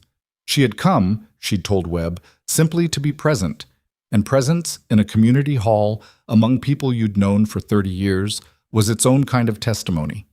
But when Greer, in his closing remarks, characterized Alara as an outside party whose interests needed to be weighed against those of an established community member, Alma Prentice said, from her bench near the front and without standing, "She's not outside anymore." She said it in the way of someone making an observation rather than an argument, simple and level. Greer looked at her. The sheriff looked at her. Half the room looked at her. She didn't add anything. She didn't need to. The sheriff called a recess to deliberate, which meant he left the room for 40 minutes while the hall divided into the particular arrangement of people sorting themselves by what they thought and who they were willing to say it near. Alara sat with Rowan and Gideon at the front. Gideon hadn't spoken during the hearing, but he'd been present in the particular way of a man accustomed to sitting on a fact and letting the right moment find him, and she'd been glad of his solid weight beside her on the bench. "You did well," Rowan said quietly. "Webb did well," she said. "Both things can be true." She looked at her hands in her lap. Across the room, Cobb was standing with his lawyers in a tight configuration, their heads close. He hadn't looked at her once during the proceedings, which she now understood was intentional. Looking at her would have required him to see her as the person she was rather than the problem she represented, and he hadn't been prepared to do that. She thought about Thomas's letter, private disappointments. She thought about the stagecoach and the dust, and the moment her boot had hit the main street of Dry Creek for the first time, full of an anticipation she was already, though she didn't know it yet, too late to spend. Near the door, Delia Forsyth was still sitting in the back row. She hadn't left during the recess. Alara looked at her for a moment, and the younger woman looked back, and something passed between them that wasn't friendship exactly, but was a kind of acknowledgement. Two people who had been pieces in someone else's arrangement and were doing what they could with that. Then the sheriff came back. He took his seat at the table. The room settled. Aldridge had the deliberate quality of a man who had made up his mind and was preparing to say it in a way that minimized the risk of being misquoted or misremembered. "The document filed on the 14th of this month in the county recorder's office," he began, "cannot be verified as legitimately signed by Alara Whitlock on the basis of the evidence presented today. The filing date precedes her arrival in this county by 3 days, which is a material fact that has not been satisfactorily explained by the respondent." He looked at Cobb briefly, then back to the room. "I am ordering the document voided and struck from the county record. Any claim arising from it is null." One of Cobb's lawyers started to stand. The sheriff looked at him. "I'm also referring the matter of the filing to the county prosecutor's office for review," Aldridge continued, "on the basis of potential fraud in the presentation of a false instrument. That review will determine whether further proceedings are warranted." Greer was on his feet now. "Sheriff, your client has the right to respond to any inquiry from the prosecutor's office through appropriate channels," Aldridge said. "This hearing is closed." The room did not erupt. It was not that kind of room. What happened instead was a slow, specific shift, the sound of people exhaling, of benches creaking, of something that had been held in suspension releasing into a different state. Alara sat with it for a moment.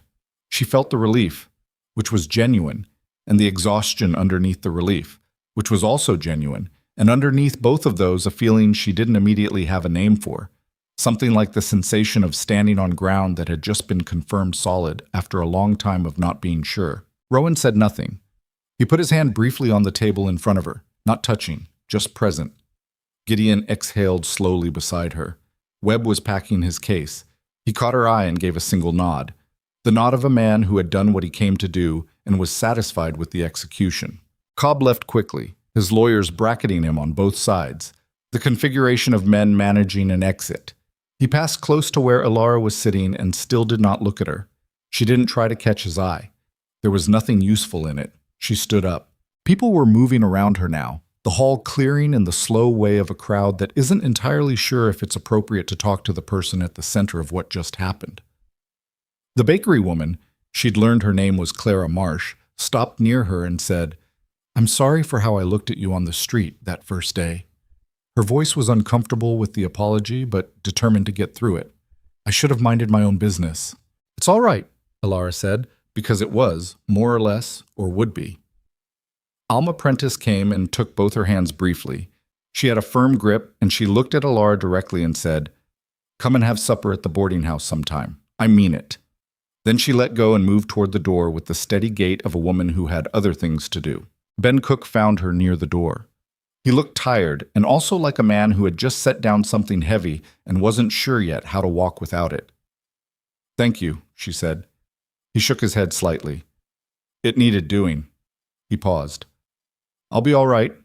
Whatever Cobb does next, I'll manage." "If you need anything," she said. He nodded. He went. Outside, the afternoon was cold and the light was coming in low and flat from the west, the kind of light that makes ordinary things look briefly significant. The wooden storefronts, the wagon ruts in the street, the cottonwood at the far end of town standing bare against the pale sky. She stood on the boardwalk for a moment and just let herself be in it. Rowan came out behind her and Gideon after him. They stood together without talking, the three of them, looking at the street and the low sky and the quiet of a day that had finished something. Then Gideon said, "I could eat." Alara almost laughed. It came out partly as a laugh and partly as something else, and she pressed her hand briefly to her mouth and looked away and got herself together before she turned back around. "There's stew at the ranch," she said, "from this morning." "Then let's go home," Gideon said. He walked to the wagon. Rowan looked at Alara for a moment, a long, quiet look that said several things without saying any of them, which she'd gotten used to as his particular mode of expression, and then he followed his father. She stood on the boardwalk for one more moment. Then she picked up her coat against the cold and walked to the wagon and climbed up, and they drove back through the pale afternoon light toward Iron Ridge, the three of them, with the road running east under the wheels and the hills rising slow in the distance, and the town of Dry Creek growing smaller behind them until it was just a shape against the sky, and then just the sky. The stew was still warm when they got back. Alara had banked the fire low before they left that morning, the way her mother had taught her. You don't leave a fire to go cold if you intend to come home to it. She hadn't thought about that when she did it. It was just habit, the automatic management of a house she'd come to know in the way you come to know any space you work in daily, by feel and by instinct more than by deliberate attention. She noticed it now. She'd thought of this place as somewhere to come home to without deciding to.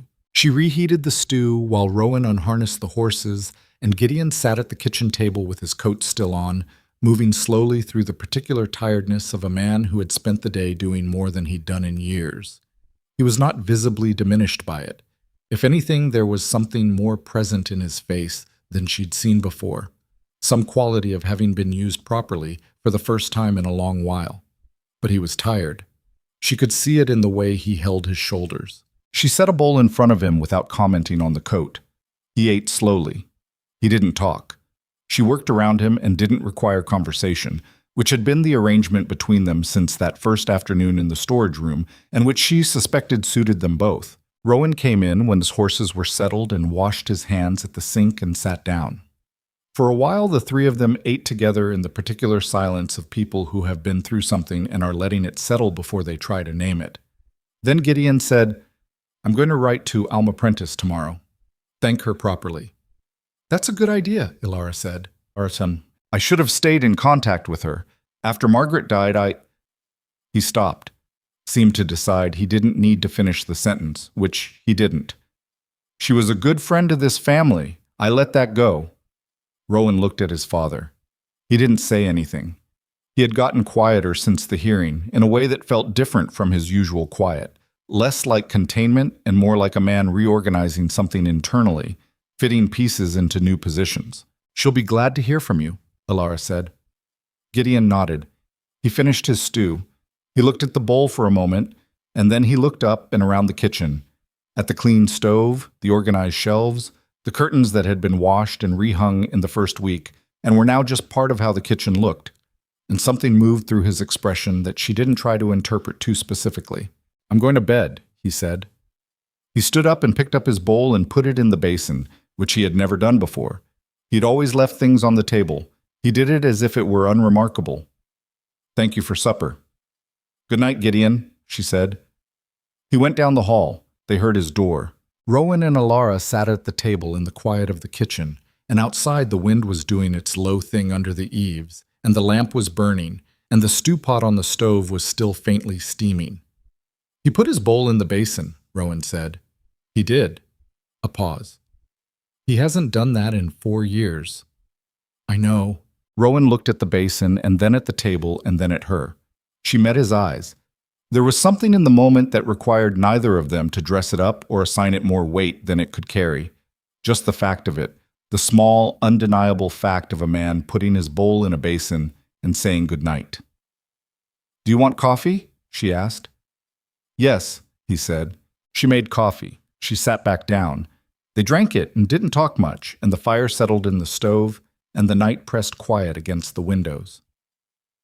3 weeks passed before the county prosecutor's office sent formal notification that charges would be filed against Harlan Cobb for the presentation of a fraudulent instrument in the county record. The letter was addressed to Webb, who sent word to Iron Ridge the same day. The charges were not what Ilara had been hoping for, and were also more than she'd been certain she'd get. Fraud, specifically, not the broader conspiracy that had preceded it. Forsyth's name was not in the charges. His lawyers had built a wall between him and the specific act of filing, and it had held, and she'd known it might hold, and she'd prepared herself for that. The wall was real. Forsyth would face no formal consequence. She was angry about that for several days in a way she allowed herself and then put down, because anger you can't spend productively is expensive to carry. What Cobb faced was real. His lawyers would manage the damage, and the outcome of the formal proceedings would be what it would be.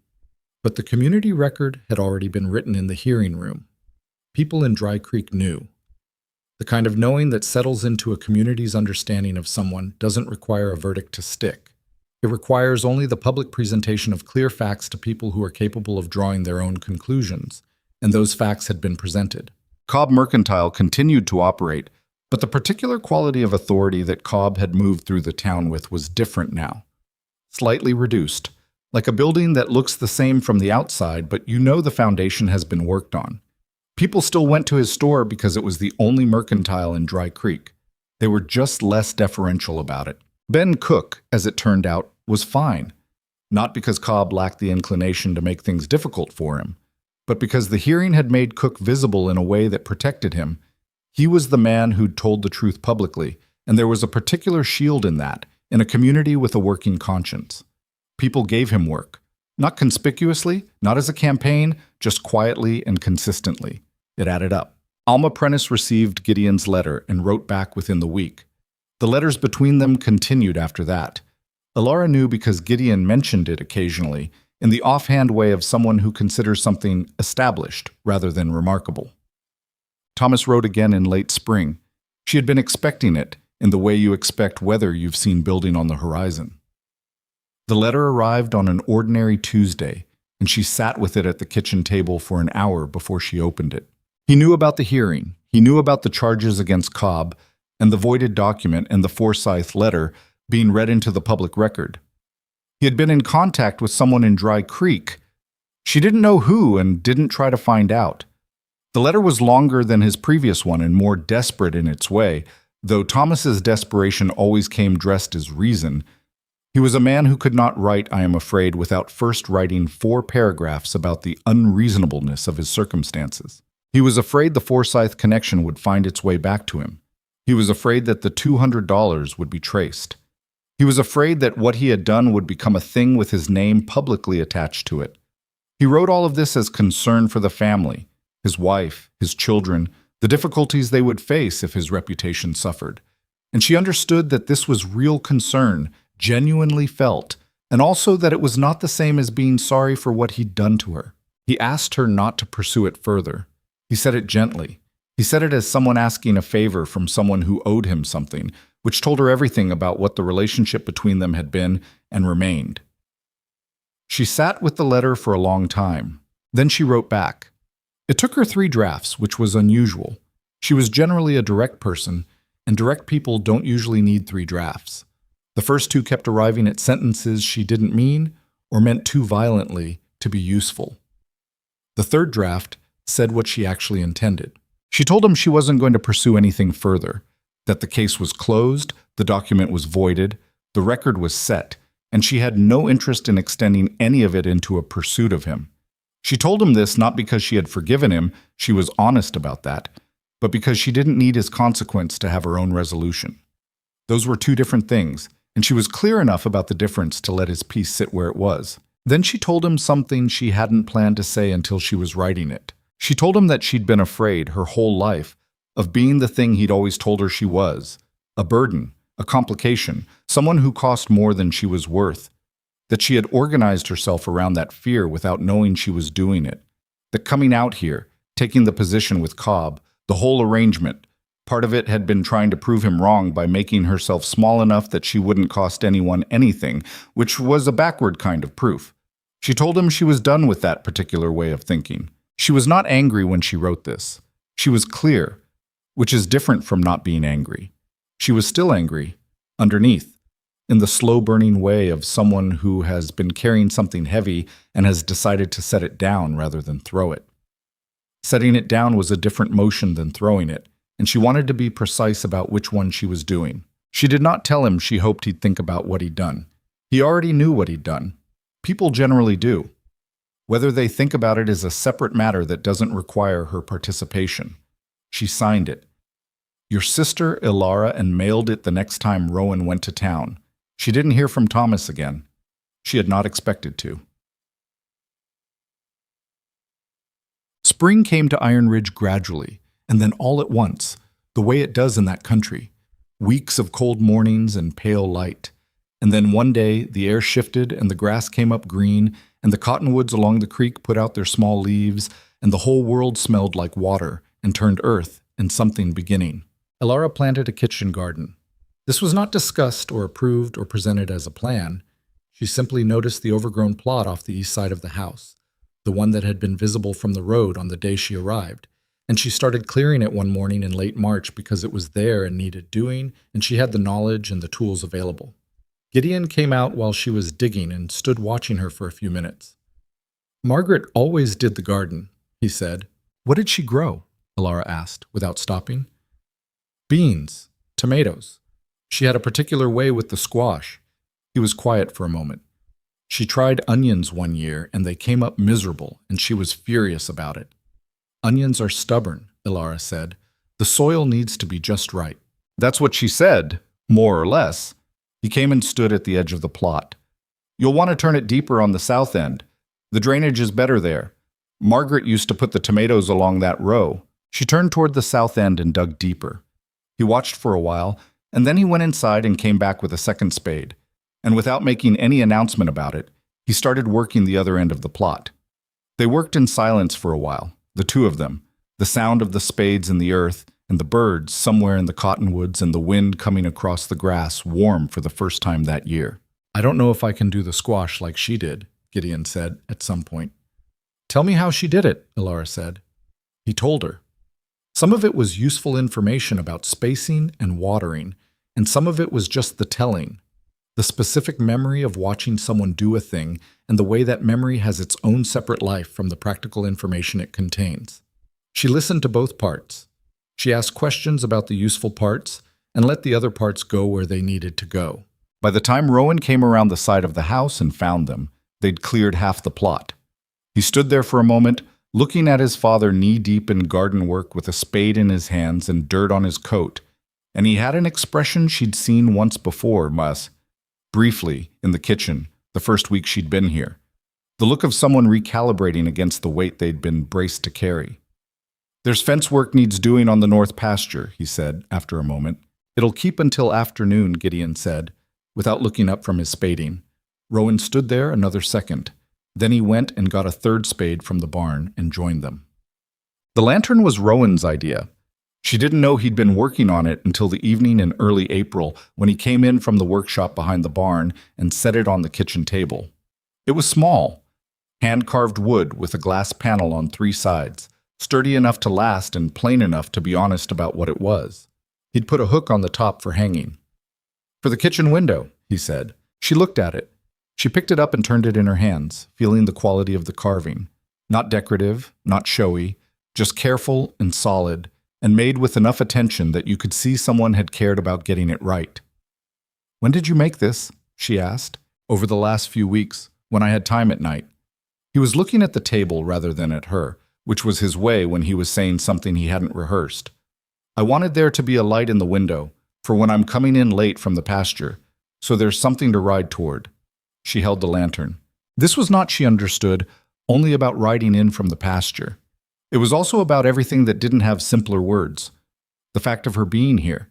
The fact of the house being what it had become. The fact of whatever was between them that hadn't been named yet, and maybe didn't need naming to be real. "It's a good lantern," she said. He looked up. "It is," he agreed. She carried it to the kitchen window and hung it on the hook she'd put there weeks earlier for no particular reason except that it seemed like a sensible place for a hook. She lit the candle inside it, and the light came out warm and steady through the glass panels. They stood looking at it for a moment. "Rowan," she said. "Yeah. I'm not going back to St. Louis." He was quiet. She could hear him breathing, slow and even, the way he breathed when he was being careful. "I didn't think you were," he said. "I want to say it clearly," she said, "not because I have nowhere else to go. I could go somewhere else. I have skills, and I've saved enough, and I could find another position. I'm saying it because this is where I want to be." She turned away from the window and looked at him. "That's a different thing." He met her eyes.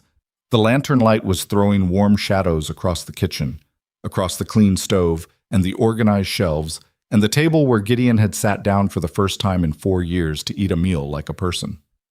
"Yes," he said. "It is." They stayed like that for a moment, not moving toward each other, not making anything happen, just standing in the same kitchen, in the same light, with the same understanding between them. Some things don't require immediate action. Some things are real enough in themselves to be allowed to be what they are without being pushed into the next thing before they're ready. She turned back to the window. Outside, the dark was complete and the stars were out, and the cottonwoods were just a sound in the wind. "You should probably go check on Gideon," she said. "He overdid it in the garden today. His hands were stiff at supper." "He won't thank me for noticing." "No," she agreed, "but notice anyway." He went down the hall. She heard him knock, heard the low exchange of voices, heard Gideon's gruff response and Rowan's quieter one. She heard the particular sound of that, two men in a hallway learning, slowly and badly, how to talk again. And she went back to the dishes and the ordinary end of an ordinary evening, which was, she had decided, among the best kinds of evenings available. There are things people say about starting over, about new beginnings, about how a person can arrive at a place they've never been and build a life from nothing. They usually say these things in a way that makes it sound clean and decided, a before and an after, a clear line between the person you were and the person you became. It isn't like that. What actually happens is slower and messier and more accidental than the telling of it suggests. You don't become someone new. You become more accurately yourself in conditions that finally allow it. The things that were true about you before, the stubbornness, the capability, the anger, the willingness to work, those don't change. What changes is whether they have somewhere useful to go. Elara had been capable her whole life. She'd been capable in St. Louis, keeping a professor's household together while managing her own grief in the spare hours, and she'd been capable before that, and she would have found ways to be capable wherever else she'd landed.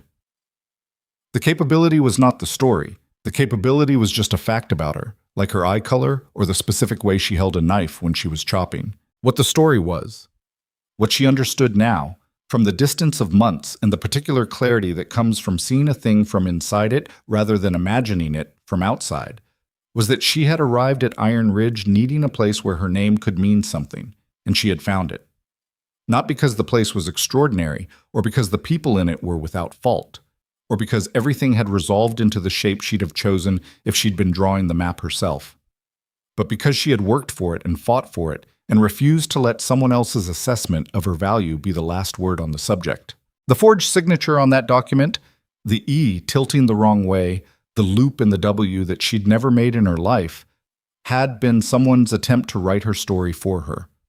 To make her the woman who failed to follow through, who owed a debt she didn't create, who was defined by the gap between where she was supposed to end up and where she actually stood. She had refused that story, not because refusing was easy or because the outcome was certain, but because she was the one who knew what she'd actually signed and what she hadn't, and that knowledge was hers, and nobody could take it from her even before anyone else believed it. That's the thing about your own truth. It doesn't require external confirmation to be true. The confirmation matters for legal documents and public records, and she'd needed it for those purposes, and she'd gotten it. But the truth had been true the whole time, before the hearing and before Webb, and before anyone in that room had heard the filing dates or seen the evidence. She'd known it. It had been enough to stand on while she built the rest. By summer, the garden was producing. The beans came up first, which Gideon said was correct, and the tomatoes followed along the south row exactly as Margaret had done them. And the squash at the east end was ambitious and unruly in the way of squash everywhere, taking up more room than allocated and showing no remorse about it. Gideon spent time in the garden most mornings, not always working, sometimes just sitting on the overturned crate he'd put near the tomato row, in the early light, with a cup of coffee that he made himself now, and that was still not reliably good but was improving. He had started riding again in the afternoons, short distances at first, and then longer. He had written 4 letters to Alma Prentice and received 4 letters back, and the correspondence had moved, from what she could tell, from practical catching up into the territory of 2 old friends remembering what they'd always been able to say to each other. Rowan had hired a new hand, a younger man named Curtis, quiet and competent, who arrived in late May and slept in the bunkhouse and did his work without requiring management and had the good sense to stay out of the way of the household's internal weather. The ranch was not prosperous, but it was functional in a way it hadn't been in years. And functional was the foundation that prosperous could be built on. Given time and decent weather, and the willingness to stay. They all had the willingness to stay. What? On a July evening, Elara was sitting on the porch after supper when Rowan came and sat in the chair beside her. The light was going out of the sky in layers. Orange first, then the deep red that spread like something spilled, then the blue that came after and kept deepening until the stars came through it. They sat with it for a while, just sitting. "I've been thinking," Rowan said. She waited. "This arrangement." He gestured vaguely in a way that encompassed the porch and the ranch and something she understood to be larger than the physical space. "I've been thinking it should probably be something more than an arrangement." "It already is something more than an arrangement," she said. "I know." He was looking at the sky. "I want to say it correctly. I'm not good at this." "You're doing fine." He was quiet for a moment. "I'd like you to stay," he said. "Not as the woman who keeps the house, as I'd like you to stay as the person you are, in whatever way makes sense to you, if you'd have me." She looked at him. He was still looking at the sky, which was his way of saying something that cost him, not cowardice, just the particular vulnerability of a man who had kept things close for a long time and was doing his best with the unfamiliar exposure of opening them. "Rowan," she said. He looked at her. "I hung the lantern in the window," she said. He was quiet for a moment. Then something shifted in his face. Not a smile exactly, but a release of something that had been held. "I noticed that," he said. "Then you have your answer." The sky went darker above them, and the lantern in the kitchen window threw its small, warm light out through the glass and onto the porch boards. And somewhere in the barn, one of the horses made a low sound and was quiet, and the summer night settled around the house at Iron Ridge in the way of a night that has nothing particular to prove. People in Dry Creek in the years that followed did not talk much about the hearing, not because it was forgotten. Small towns don't forget things, they just find new locations to store them, but because it had been absorbed into the larger story of the place, the way events always are eventually. It became context rather than event, the background against which other things happened. What people talked about, if they talked about Iron Ridge at all, was the garden that you could see from the road in the summer and the way the old Mercer place had come back to itself after years of looking like something abandoned by its own life.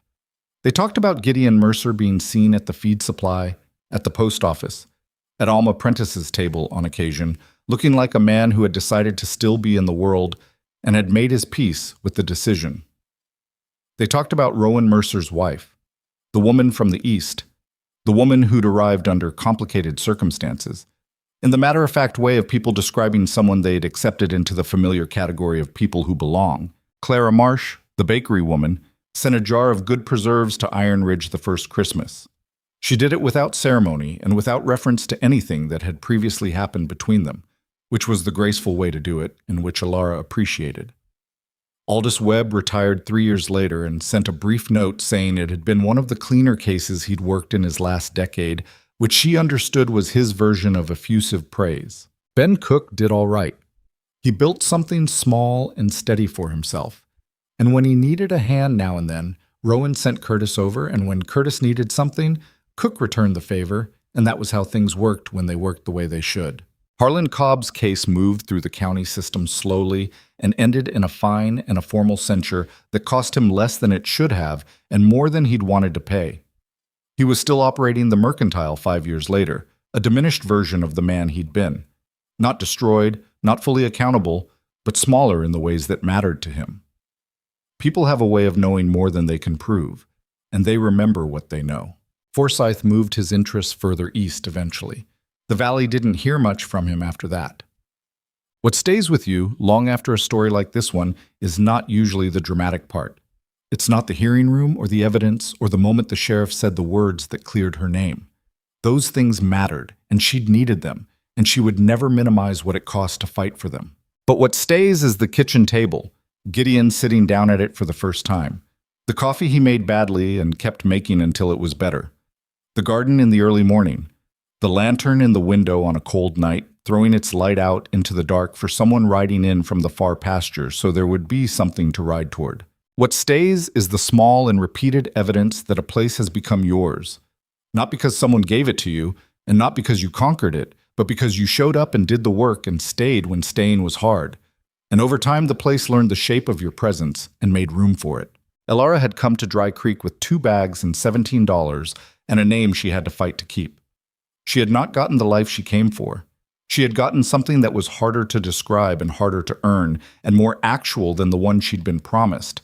The kind of life that isn't given to you by a man with a brown vest who signs his letters in anticipation, but that you build day by day from the available materials in the company of people who have agreed to build alongside you.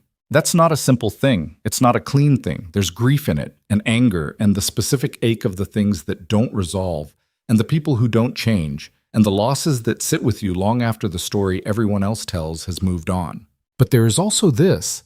A woman at a kitchen window in the summer evening, her hands still dirty from the garden, watching the light come gold across the grass and the hills she can name now by sight and by feel and by season, knowing that when the dark comes and the lantern is lit, this is the window it burns in.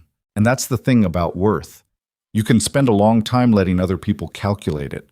The brother who put a number on you, the man who replaced you before you arrived, the town that watched and waited to see what you'd do. Or you can decide that you already know what you're worth and spend your energy proving it to yourself instead of them. That's a harder way to live. It costs more in the short run, and it doesn't always look as clean from the outside. But it is, without question, the only way that actually works. The lantern burned in the window of Iron Ridge Ranch through every season that came after, through rain and dry and the particular blue cold of winter mornings and the long light of summer evenings, steady and plain and making no claims beyond what it was, a small light in a window. In a house where people had decided to stay, that was enough. That was everything.